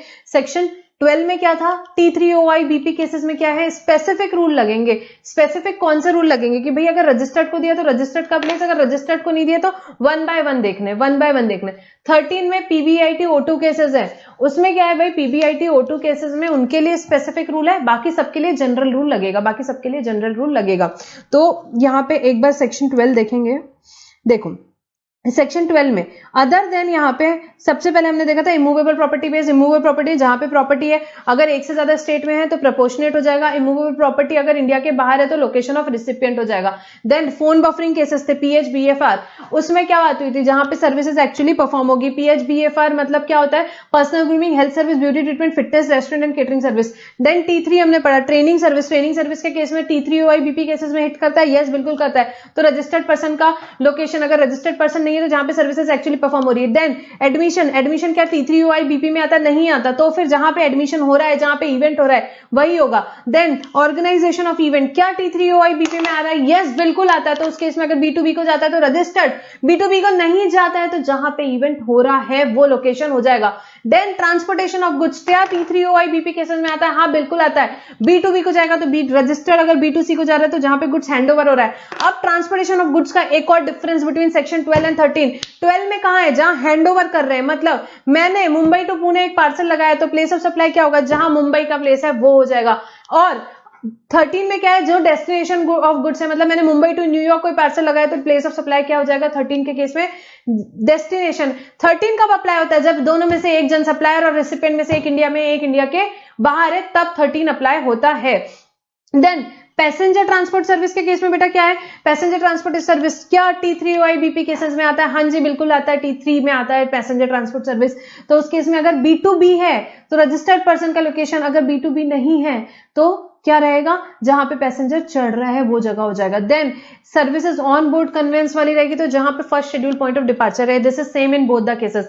देन बैंकिंग सर्विसेज क्या T3 OIBP केसेस में आता है? हाँ जी बिल्कुल आता है। तो उस केस में जो सर्विस जो रिकॉर्ड्स में होगा location of recipient, otherwise location of supplier. Insurance service T3 OIBP cases में आता है? हाँ जी आता है। तो उसमें भी सिमिलर ट्रीटमेंट होगा इंश्योरेंस के केस में, बट हमेशा क्या होगा? रिसिपिएंट का ही लोकेशन होगा। एडवर्टाइजमेंट सर्विस अगर आप गवर्नमेंट को दे रहे हो कॉन्ट्रैक्ट के हिसाब से तो कॉन्ट्रैक्ट के हिसाब से उसका पोर्शन हो जाएगा, नहीं तो CGST IGST का रूल नंबर 3 लग जाएगा। टेलीकम्युनिकेशन सर्विस अगर इंस्टॉलेशन कर रहे हो तो location of installation. Postpaid bill का है तो जो भी उसका एड्रेस है, बट अगर एड्रेस नहीं है तो फिर सप्लायर का एड्रेस है। तो प्रीपेड का है तो रीसेलर का, अगर के थ्रू सेल कर रहे हो तो रीसेलर का एड्रेस, रीसेलर से सेल नहीं कर रहे हो तो जहां पे पैसा मिल रहा है। ऑनलाइन कर रहे हो तो उस केस में बेटा क्या होगा? लोकेशन ऑफ रिसिपिएंट हो जाएगा। Residuary all other cases location of recipient. तो ये क्या हो गया बेटा? सेक्शन 12 के स्पेसिफिक जो थे वो पॉइंट्स हो गए। इसके अलावा बाकी सारी सर्विस, CA की सर्विस, CS की सर्विस, किसी की भी सर्विस हो, कौन सा रूल लगेगा बेटा? रूल लगेगा यहाँ पे general rule which is called is default rule. मतलब B2B के केस में क्या रहेगा? Location of such registered person. B2C के केस में एड्रेस है तो ठीक है उसी का, और नहीं तो फिर location of supplier of service. Address है तो location of recipient, otherwise supplier. This is the revision of section 12। I would like to add one more thing.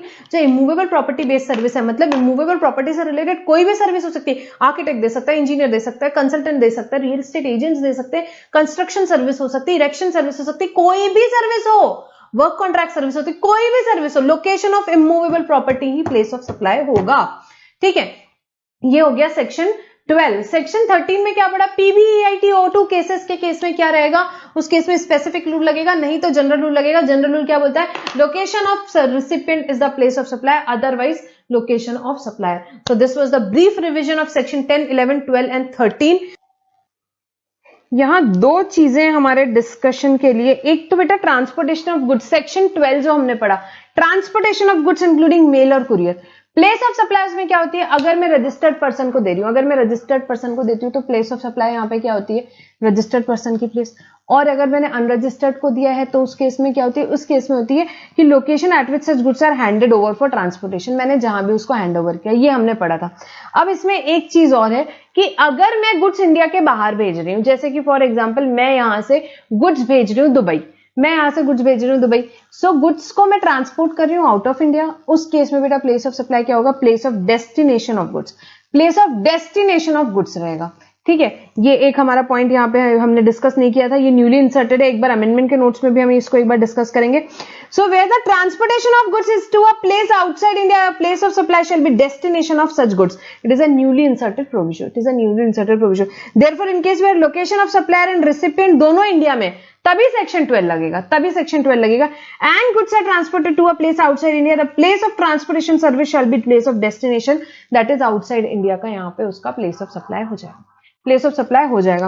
And एक चीज और मैं यहाँ पे डिस्कस करना चाहूंगी, सेक्शन 13 में, सेक्शन 13 में जहां हमने देखे थे कि ये प्रोविजन सेक्शन 13(3) के जो थे फिजिकली अवेलेबल वाले, जहां पे परफॉर्मेंस बेस्ड वाले, वो कब एप्लीकेबल नहीं होते, जब मैंने गुड्स इंपोर्ट किए temporary for the purpose of repairs, for the purpose of repairs, या रिपेयर्स भी हो सकता है और any other treatment of process भी हो सकता है।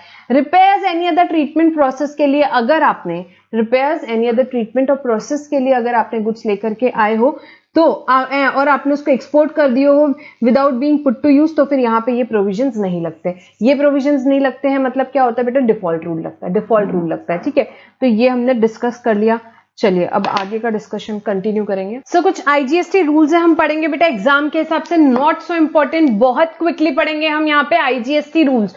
रूल 3 से 9 तक के, रूल 4 to 9 जो है न्यूली इंसर्टेड रूल्स है, इसीलिए मे बी, बट बहुत कम चांसेस लगते हैं मुझे, क्योंकि नॉट सो इंपॉर्टेंट, इतना ज्यादा उसमें कुछ एप्लीकेशन या नॉलेज बेस नहीं है, मेमोरी याद करने की बात है, मेमोरी आपकी टेस्ट करने की बात है वो बस। सो रूल 3 कब लगता है, सबसे पहले एडवर्टाइजमेंट सर्विस आप जब central government, state government, local authority को देते हो और एक से ज्यादा स्टेट में दे रहे हो और कॉन्ट्रैक्ट नहीं है तो रूल्स लगता है। कॉन्ट्रैक्ट है तो जैसा कॉन्ट्रैक्ट के हिसाब से लिखा है वैसे प्लेस ऑफ सप्लाई डिटरमाइन हो जाएगी। कॉन्ट्रैक्ट नहीं है तो फिर देखना पड़ेगा कौन से मोड से एडवर्टाइजमेंट दिया। फॉर एग्जांपल यहाँ पे न्यूज़पेपर पब्लिकेशन से दिया है तो उस केस में the amount payable for publishing and advertisement in all the edition of newspaper और publication which are publish in a state और यूनियन टेरिटरी, उस स्टेट में जितने भी अलग अलग एडिशन होते हैं न्यूज़पेपर के, उसके लिए जो आपने अमाउंट पे किया है उसके बेसिस पे यहाँ पे आपका वैल्यू अपोर्शन होगा और प्लेस ऑफ सप्लाई डिटरमाइन किया जाएगा। Printed material like pamphlets, diaries, इस केस में the amount payable for distribution of specific number of such material, जो भी आपने अमाउंट पे किया होगा डिस्ट्रीब्यूशन जो स्पेसिफिक नंबर ऑफ मटेरियल के बेसिस पे होगा। होर्डिंग्स, यहाँ पे होर्डिंग्स लगवाइए आपने यहाँ पे, अदर देन ट्रेन, ट्रेन के अलावा दूसरी जगह पे कहीं पे भी होर्डिंग्स लगी हुई है, उस केस में the amount payable for hoarding located in each state, यहाँ पे जितना भी पैसा आपने पे किया उसके बेसिस पे हो जाएगा। Hoarding ads placed on train, train में होर्डिंग के एड्स लगे हुए रहते हैं, बहुत सारे एड्स आपने देखे होंगे, Beti Bachao and all that, यहाँ पे ट्रेन में लगे होते हैं, तो उस केस में क्या होगा, place of supply. The breakup calculated on the basis of, ये गवर्नमेंट जनरली गवर्नमेंट कॉन्ट्रैक्ट्स होते हैं वो ऐसे पूरे इंडिया के होते हैं, एक रीजन के होते हैं, ऐसे होते हैं, इसीलिए यहाँ पे ये दिक्कत आएगी। The breakup calculated on the basis of ratio of length of railway track in each state for that train of the amount payable for such advertisement। तो लेंथ ऑफ रेलवे ट्रैक आपको देखना है हर एक स्टेट में, वो जो train जा रही है स्पेसिफिकली उसका लेंथ ऑफ रेलवे ट्रैक हर एक स्टेट में क्या आता है, उसके हिसाब से प्लेस ऑफ सप्लाई डिटरमाइन करेंगे। आप समझ ही गए होंगे, एग्जाम में आने के चांसेस कम है। फिर ये अपने ऑन द यूटिलिटी बिल, जो गैस कंपनीज के आपके यहाँ पे बिल्स आते होंगे, बिल के पीछे लिखा रहता है, एड्स होते हैं बहुत सारे, तो उस केस में the amount payable for advertisement on bill pertaining to consumer having billing address in such state, तो यहाँ जितने कंज्यूमर्स हैं आपके बिलिंग एड्रेस जितने हैं उसके हिसाब से अपोर्शन होगा। एड्स, रेलवे टिकट के पीछे आप देखो बहुत सारे एड्स रहते हैं। The breakup calculated on the basis of ratio of number of railway station, हर एक स्टेट में कितने रेलवे स्टेशन है उसके बेसिस पे होगा। अपन ने क्लास में जब पढ़े थे इन सबके अपन ने एग्जाम्पल्स भी लिए थे, बट बेटा अभी के हिसाब से रिविजन के हिसाब से इतना ही पढ़ेंगे अपन।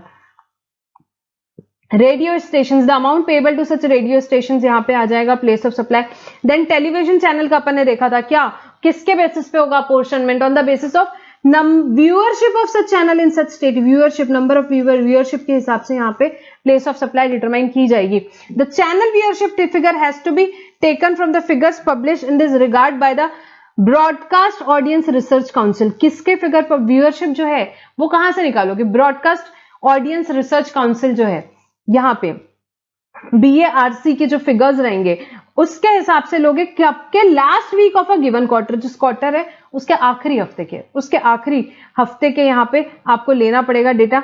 सच viewership figures relate to a region comprising of more than one state, एक स्टेट से ज्यादा स्टेट का आपके पास सिंगल स्टेट वाइज डेटा नहीं है, एक रीजन का डेटा है जहां पे 2 या 2 से ज्यादा स्टेट्स हैं।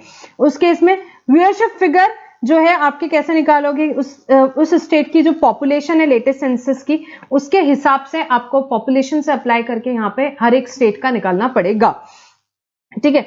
और उसके बेसिस पे यहाँ पे आपका the ratio of viewership figure for each state when applied to amount payable, जो भी अमाउंट पेबल रहेगा उस पर अप्लाई करोगे आप व्यूअरशिप फिगर को, तो रिप्रेजेंट करेगा पोर्शन ऑफ वैल्यू, यहाँ पे आपका प्लेस ऑफ सप्लाई और वैल्यू उसके हिसाब से निकल जाएगा, ठीक है। देन सिनेमा हॉल्स पे अगर वहां पे एड्स हैं तो उस केस में the amount payable to cinema hall और स्क्रीन, यहाँ पे जो हर एक स्टेट में है, आपने 4 स्टेट्स में अगर ऐड दिया है तो चारों के वहां पे आप कितना अमाउंट पे कर रहे हो उसके बेसिस पे यहाँ पे आपका place of supply value determine होगा।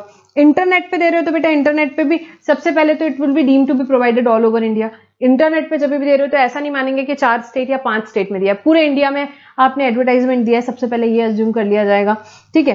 कोई भी वेबसाइट्स वगैरह पे दिया है तो अब उसके बेसिस पे अब आप अपोर्शनमेंट कैसे होगा? तो सबसे इंपॉर्टेंट इंटरनेट सब्सक्राइबर्स, उस स्टेट के इंटरनेट सब्सक्राइबर्स कितने उसके बेसिस पे आएगा। अब इंटरनेट सब्सक्राइबर्स में हम कहां से लेके आए? तो बेटा TRAI का डेटा कब का? Last quarter of a given financial year, पिछले साल के लास्ट क्वार्टर का डेटा लेना है, पिछले साल का लास्ट क्वार्टर का डेटा लेना है। अब यहाँ पे भी सेम है, अगर आपके पास स्टेट वाइज डेटा नहीं है, आपके पास 2 या 2 से ज्यादा स्टेट का डेटा है, तो उस केस में क्या करना मैम? तो बेटा उस केस में 2 या 2 से ज्यादा स्टेट का डेटा अगर आपके पास है तो उस केस में उस स्टेट की पॉपुलेशन के बेसिस पे आपको यहाँ पे इंटरनेट सब्सक्राइबर्स निकालना पड़ेगा और जो अमाउंट है उस पर आप अप्लाई करोगे तो स्टेट वाइज आपके पास प्लेस ऑफ सप्लाई और वैल्यू कैसे आपको करनी है। प्लेस ऑफ सप्लाई तो जो स्टेट्स इन्वॉल्व है वो सारे क्या आ जाएगी और वैल्यू कैसे आ जाएगी? उस अमाउंट पे आप यहाँ पे इंटरनेट सब्सक्राइबर्स को अप्लाई कर दो तो आपके पास वैल्यू आ जाएगी। इसके अपन ने प्रॉब्लम्स किए थे, ठीक है। अब नाउ शॉर्ट मैसेज अगर के थ्रू आपने एडवर्टाइजमेंट किया तो टेलीकम्युनिकेशन के यहाँ पे on the basis of subscribers, हर एक स्टेट के जो सब्सक्राइबर्स हैं वो देखना पड़ेगा। वो सब्सक्राइबर का डेटा कहां से मिलेगा? टेलीकॉम सर्कल से आपको मिल जाएगा data. The figure publish for a given quarter, एक क्वार्टर के लिए जो पिछले क्वार्टर के लिए जो भी यहाँ पे डेटा पब्लिश हुआ होगा वो नेक्स्ट क्वार्टर के लिए काम आ जाएगा।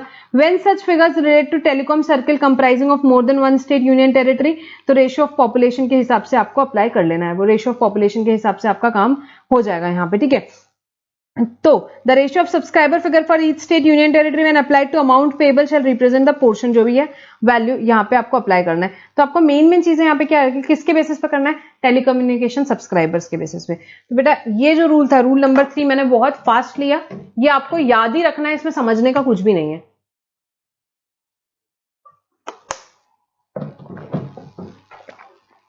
इसमें समझने का कुछ भी नहीं है। अब इसके बाद कुछ नए रूल्स इंसर्ट हुए 4 to 9, वो हम देखेंगे क्या है।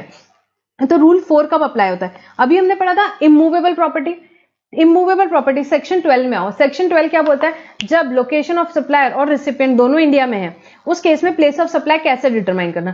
तो एक इमूवेबल प्रॉपर्टी का रिलेटेड पॉइंट आया था। इमूवेबल प्रॉपर्टी के केस में आपको कैसे करना है, तो उस केस में आपको प्लेस ऑफ सप्लाई कैसे निकालना है। तो उस केस में अगर बेटा इमूवेबल प्रॉपर्टी एक से ज्यादा स्टेट में कॉन्ट्रैक्ट एग्रीमेंट है तो कॉन्ट्रैक्ट के हिसाब से कर लो, पर कॉन्ट्रैक्ट एग्रीमेंट नहीं है तो प्लेस ऑफ सप्लाई कैसे डिटरमाइन करना। तो अगर सर्विस अकोमोडेशन से रिलेटेड है, अगर सर्विस अकोमोडेशन लॉजिंग से रिलेटेड है, तो आपको कैसे करना है? Number of night stay in such property. For example Taj में आप जाके 3 दिन रुके हो, 2 दिन आप दिल्ली में रुके हो, 1 दिन आप बॉम्बे में रुके हो, तो उस केस में आपका 2:1 in the union territory of Delhi and 1 in the Maharashtra, 2:1 के रेशियो में यहाँ पे आपका आ जाएगा क्या? वैल्यू। और place of supply would be the union territory of Delhi and state of Maharashtra. Then अगर कोई और है यहाँ पे सर्विस इमूवेबल प्रॉपर्टी में अकोमोडेशन के अलावा की है सर्विस, जैसे कि रिसेप्शन, यहाँ पे ऑर्गेनाइजिंग एनी मैरिज और रिसेप्शन से रिलेटेड है, या एक प्रॉपर्टी है जो शायद 2 स्टेट्स के पे बीच में रखी हुई है, मध्य प्रदेश और महाराष्ट्र के बॉर्डर पे एक यहाँ पे होटल सिचुएटेड है, तो दोनों स्टेट्स में अगर सिचुएटेड है तो प्लेस ऑफ सप्लाई आप कैसे डिटरमाइन करोगे? तो उस केस में एरिया ऑफ इमूवेबल प्रॉपर्टी, दोनों महाराष्ट्र में कितना एरिया आता है और एमपी में कितना एरिया आता है, उसके बेसिस पे आपका प्लेस ऑफ सप्लाई डिटरमाइन हो जाएगा।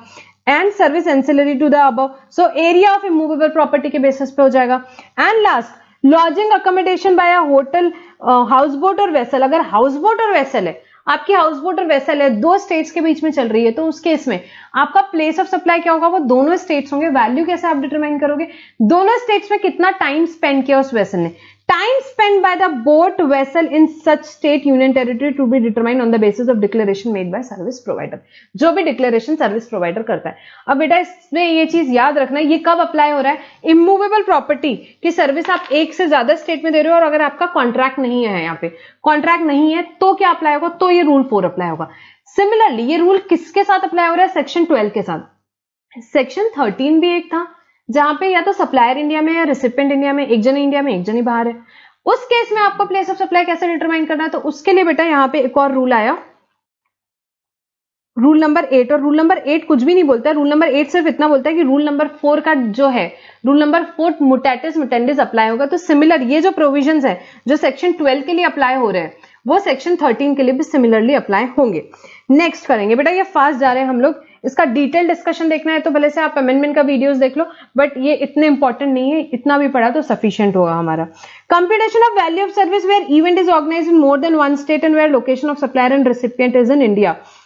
जब इवेंट एक से ज्यादा स्टेट में, तो अगर कॉन्ट्रैक्ट एग्रीमेंट है तो कॉन्ट्रैक्ट के हिसाब से, और कॉन्ट्रैक्ट नहीं है तो जनरली एक्सेप्टेड अकाउंटिंग प्रिंसिपल। जैसे कि फॉर एग्जांपल 3 स्टेट्स में है तो हर एक स्टेट का 1:1:1 का रेशो हम ले सकते हैं। देन रूल नंबर 6 आता है कि अगर जो लीज सर्किल लाइन हमने देखा था, अगर वो एक से ज्यादा स्टेट में, तो जनरली हमने पढ़ा था सेक्शन 12 में, जहां पे इंस्टॉलेशन होता है वो प्लेस ऑफ सप्लाई होता है। बट अगर एक से ज्यादा स्टेट की बात है तो फिर number of points lying in such state, number of points lying in such state के हिसाब से होगा।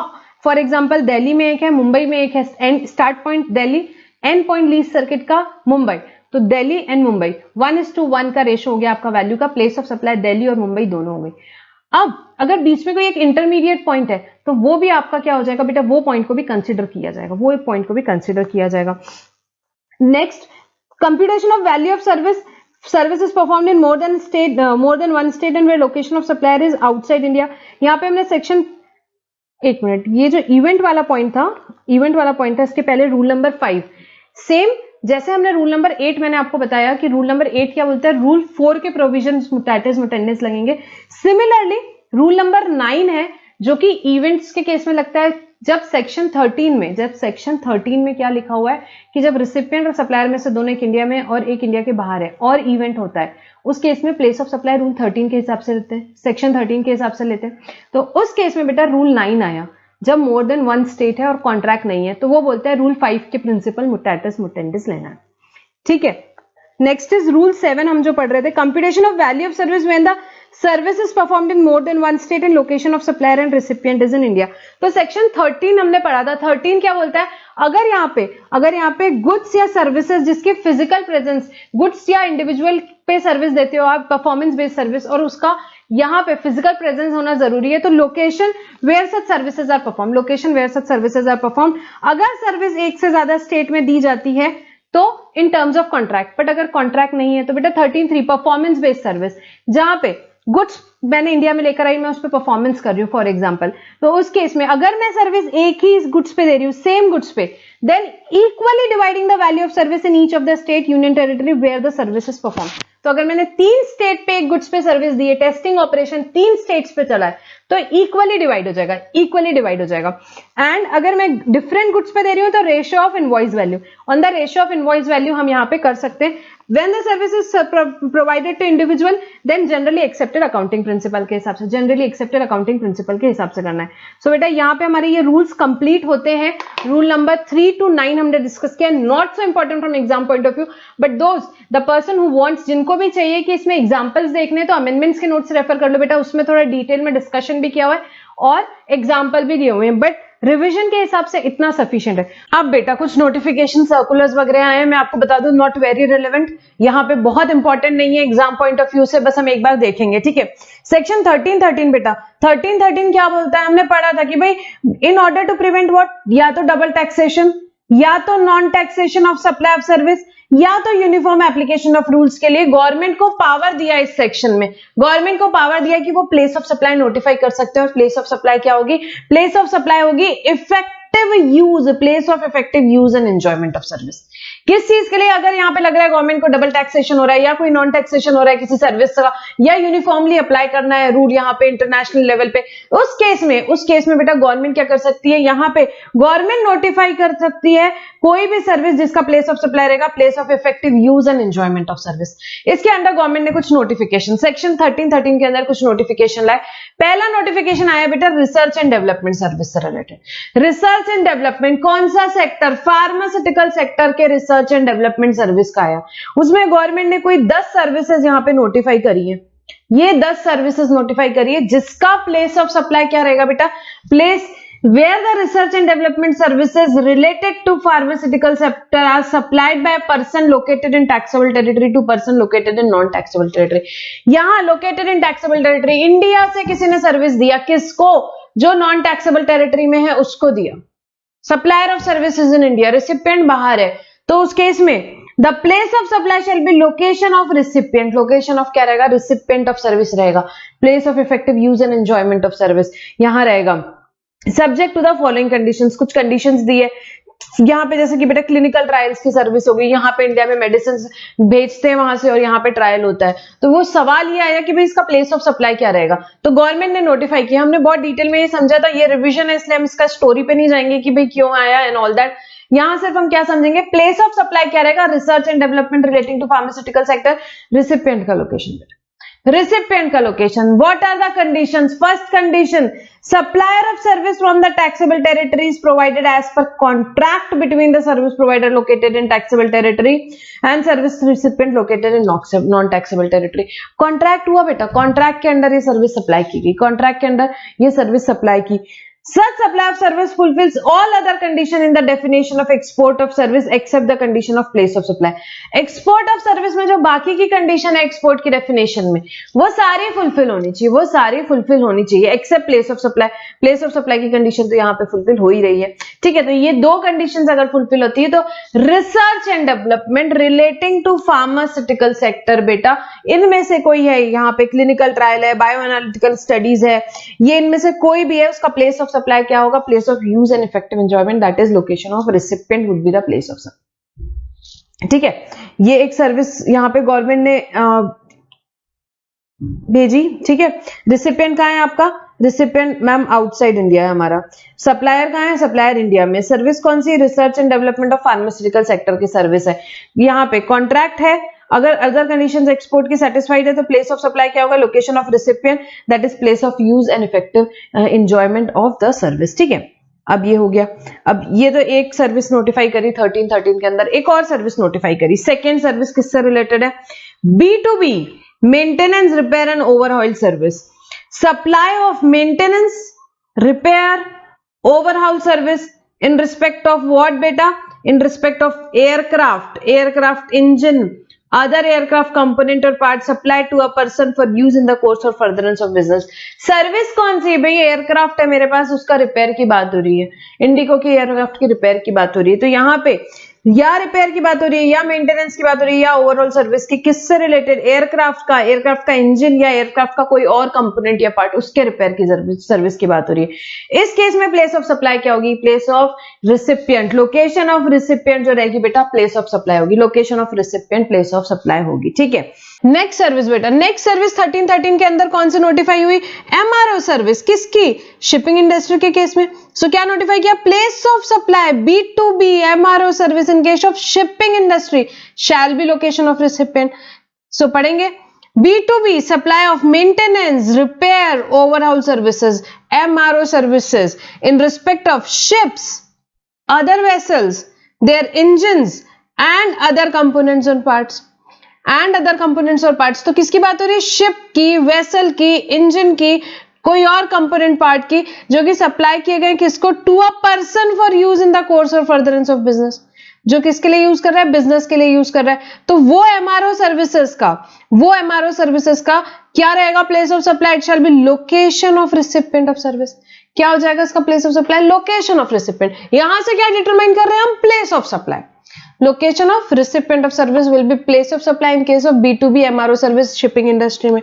ठीक है, सो ये बेटा यहाँ पे 3 नोटिफिकेशंस आए अंडर 1313, ये हमने जो पढ़े। ठीक है, ये हुआ। आगे बढ़ेंगे, अब एक अगले क्लैरिफिकेशन पे चलते हैं.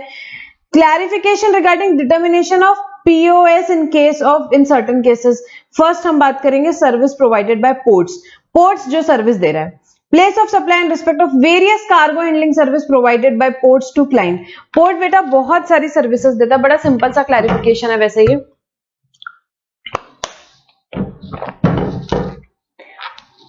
पोर्ट बहुत सारी सर्विसेज देता है यहाँ पे. जैसे देखेंगे क्लैरिफिकेशन में, it is hereby clarified that services are ancillary to और related to cargo handling service and not related to immovable property.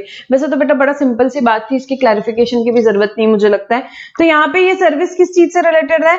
जो पोर्ट यहाँ पे कार्गो रिलेटेड सर्विसेज दे रहा है बेटा, वो कार्गो हैंडलिंग सर्विस है, उसको इमूवेबल प्रॉपर्टी की सर्विस नहीं बोलना है. Accordingly place of supply of such service will be determined as per 12(2)(13)(2) default provision के हिसाब से, depending upon the terms of contract between the supplier and recipient. तो इसको इमूवेबल प्रॉपर्टी ट्रीट नहीं करना है. जो भी यहाँ पे आपको कार्गो हैंडलिंग सर्विसेज दे रहा है, और इसको क्या माना जाएगा बेटा? इसको माना जाएगा यहाँ पे कार्गो हैंडलिंग सर्विसेज की सर्विस रहेगी, और यहाँ 12(2) और या 13(2) डिपेंडिंग अपॉन द केस आपका यहाँ पे क्या लगेगा? ये रूल लगेगा, और डिफॉल्ट रूल के हिसाब से ही प्लेस ऑफ सप्लाई डिटरमाइन की जाएगी. Very simple. Service rendered on goods imported into India. Goods जो इंपोर्ट करके ला रहे हैं, टेम्पररी इंपोर्ट कर रहे हैं, यहाँ पे हम बात कर रहे हैं अनपॉलिश्ड डायमंड्स की. अनपॉलिश्ड डायमंड्स की. तो यहाँ पे place of supply in case of service rendered on unpolished diamond receive from abroad which are exported after cutting polishing. बेटा इंडिया बहुत बड़ा हब है, बाहर से डायमंड्स आते हैं, उसकी कटिंग पॉलिशिंग इंडिया में होती है. तो उस केस में प्लेस ऑफ सप्लाई क्या माना जाएगा? प्लेस ऑफ सप्लाई क्या माना जाएगा? सवाल ये उठता है. So in case of cutting polishing activity on unpolished diamond which are temporarily imported into India are not put to use in India, the place of supply will be determined as per the provisions of 13(2). That is the location of recipient of service, or location of recipient is not available, then the location of supplier of service. तो बेटा यहाँ पे थोड़ा सा सवाल इसका क्यों आया था? क्योंकि लोगों को लग रहा था क्या ये परफॉर्मेंस बेस्ड सर्विस है, बाहर से गुड्स आया एंड ऑल दैट. तो यहाँ गवर्नमेंट ने बहुत क्लैरिफाई किया कि जो कटिंग यहाँ पे अनपॉलिश्ड डायमंड पे जो भी काम हो रहा है, उसका place of supply default rule से अपना निकाला जाएगा, और डिफॉल्ट रूल मतलब 13(2) से निकाला जाएगा. और प्लेस ऑफ सप्लाई क्या होगी? Location of recipient. जहां लोकेशन ऑफ रेसिपिएंट नहीं है, वहां location of supply. Location of supply. ठीक है बेटा. तो ये भी हमने बहुत अच्छे से पढ़ा था, अगर आपको याद हो तो. ये देखो, ये हमने डायग्राम देखा था. ठीक है. ये प्लेस ऑफ सप्लाई फिट करने से क्या होता है? हमको यहाँ पे एक्सपोर्ट है कि नहीं वो भी पता चलता है. जैसे कि एक फॉरेन एंटिटी जिसका नाम था जेम्स एंड कंपनी, उसने अपने डायमंड्स बेचे इंडियन कंपनी को, हीरा पन्ना एंड कंपनी. उसने कटिंग पॉलिशिंग करे, वापस से एक्सपोर्ट किया. ठीक है, वापस से एक्सपोर्ट किया. तो इस केस में वो जो डायमंड का कटिंग पॉलिशिंग हुआ, उसका प्लेस ऑफ सप्लाई कहां माना गया? तो उसको आउटसाइड इंडिया मान लिया बेटा. आउटसाइड इंडिया मान लिया. Location of recipient as per 13(2). As per 13(2).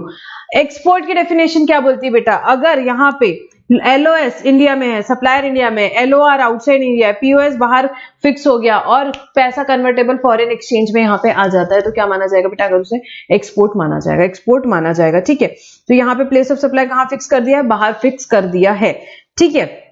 तो डिपेंडिंग अपॉन यहाँ पे फॉरेन करेंसी में पैसा आता है नहीं आता है, अदर कंडीशंस का क्या होता है, एक्सपोर्ट की डेफिनेशन में फिट होगा या नहीं होगा. ठीक है. आपको हम यहाँ क्या डिस्कस कर रहे हैं? हम डिस्कस कर रहे हैं प्लेस ऑफ सप्लाई क्या रहेगा. तो प्लेस ऑफ सप्लाई 13(2) के हिसाब से फिक्स होगा, जो डायमंड्स इंडिया में आया और जिसपे वर्क कैरी ऑन हुआ. ये हमने बहुत डिटेल में पढ़ा था. Clarification regarding determination of POS in case of software design related services to ESDM. बहुत बड़ी इंडस्ट्री है बेटा ESDM. प्लेस ऑफ सप्लाई निकालना है किसका? सॉफ्टवेयर डिजाइन सर्विसेज का. सॉफ्टवेयर डिजाइन सर्विसेज का which is relating to ESDM industry. So question issue क्या आया? How should the place of supply be determined in case of supply of software design service by a supplier located in taxable territory to a recipient located in non-taxable territory? Supplier located in taxable territory, recipient outside, यहाँ पे non-taxable territory में. तो और हमने क्या use किया? Sample hardware kit provided by the service recipient. Recipient ने क्या किया था? हमको यहाँ पे कुछ किट्स प्रोवाइड किए थे. उस केस में प्लेस ऑफ सप्लाई क्या रहेगी? सो it is clarified that the place of supply of software design supplied by supplier located in taxable territory to recipient located in non-taxable territory by using prototype hardware test is a composite supply where testing is an ancillary supply. The location of the service recipient, the place of supply would be location of the service recipient as per 13(2), 13(3)(a do not apply separately for determining place of supply of ancillary in such cases. तो बेटा यहाँ पे क्या बात हो रही है? चलो ये भी मैं एक बार डायग्राम ओपन करती हूँ जो हमने डिस्कस किया था. यस, जेम्स एंड कंपनी है, फॉरेन एंटिटी है, एबीसीएन लिमिटेड इंडियन एंटिटी है। सर्विस की बात हो रही है भाई, सॉफ्टवेयर डिजाइन सर्विस उसने दिया, साथ में क्या हुआ, टेस्टिंग ऑन प्रोटोटाइप, यहाँ पे सॉफ्टवेयर डिजाइन सर्विसेज दिया, साथ में बात ये हुई टेस्टिंग और prototype hardware, testing on prototype hardware, इन्होंने गुड्स भेजा यहाँ पे कि हार्डवेयर भेजा कि भाई हमारा सॉफ्टवेयर जो डिजाइन कर रहे हो आप चेक कर लो कि कॉम्पेटेबल है कि नहीं। तो भाई that is an ancillary supply, main काम क्या था सॉफ्टवेयर डिजाइन का। टेस्टिंग ऑन प्रोटोटाइप हार्डवेयर यहाँ पे क्या है, यहाँ पे एंसिलरी सप्लाई है, तो इसे कंपोजिट सप्लाई माना जाएगा, जिसमें प्रिंसिपल सप्लाई किसकी है, सॉफ्टवेयर डिजाइन की। और प्लेस ऑफ सप्लाई कैसे डिटरमाइन किया जाएगा बेटा, प्लेस ऑफ सप्लाई डिटरमाइन किया जाएगा यहाँ पे 13(2) के हिसाब से। 13(2) के हिसाब से मतलब location of recipient would be the place of supply, place of supply, ठीक है।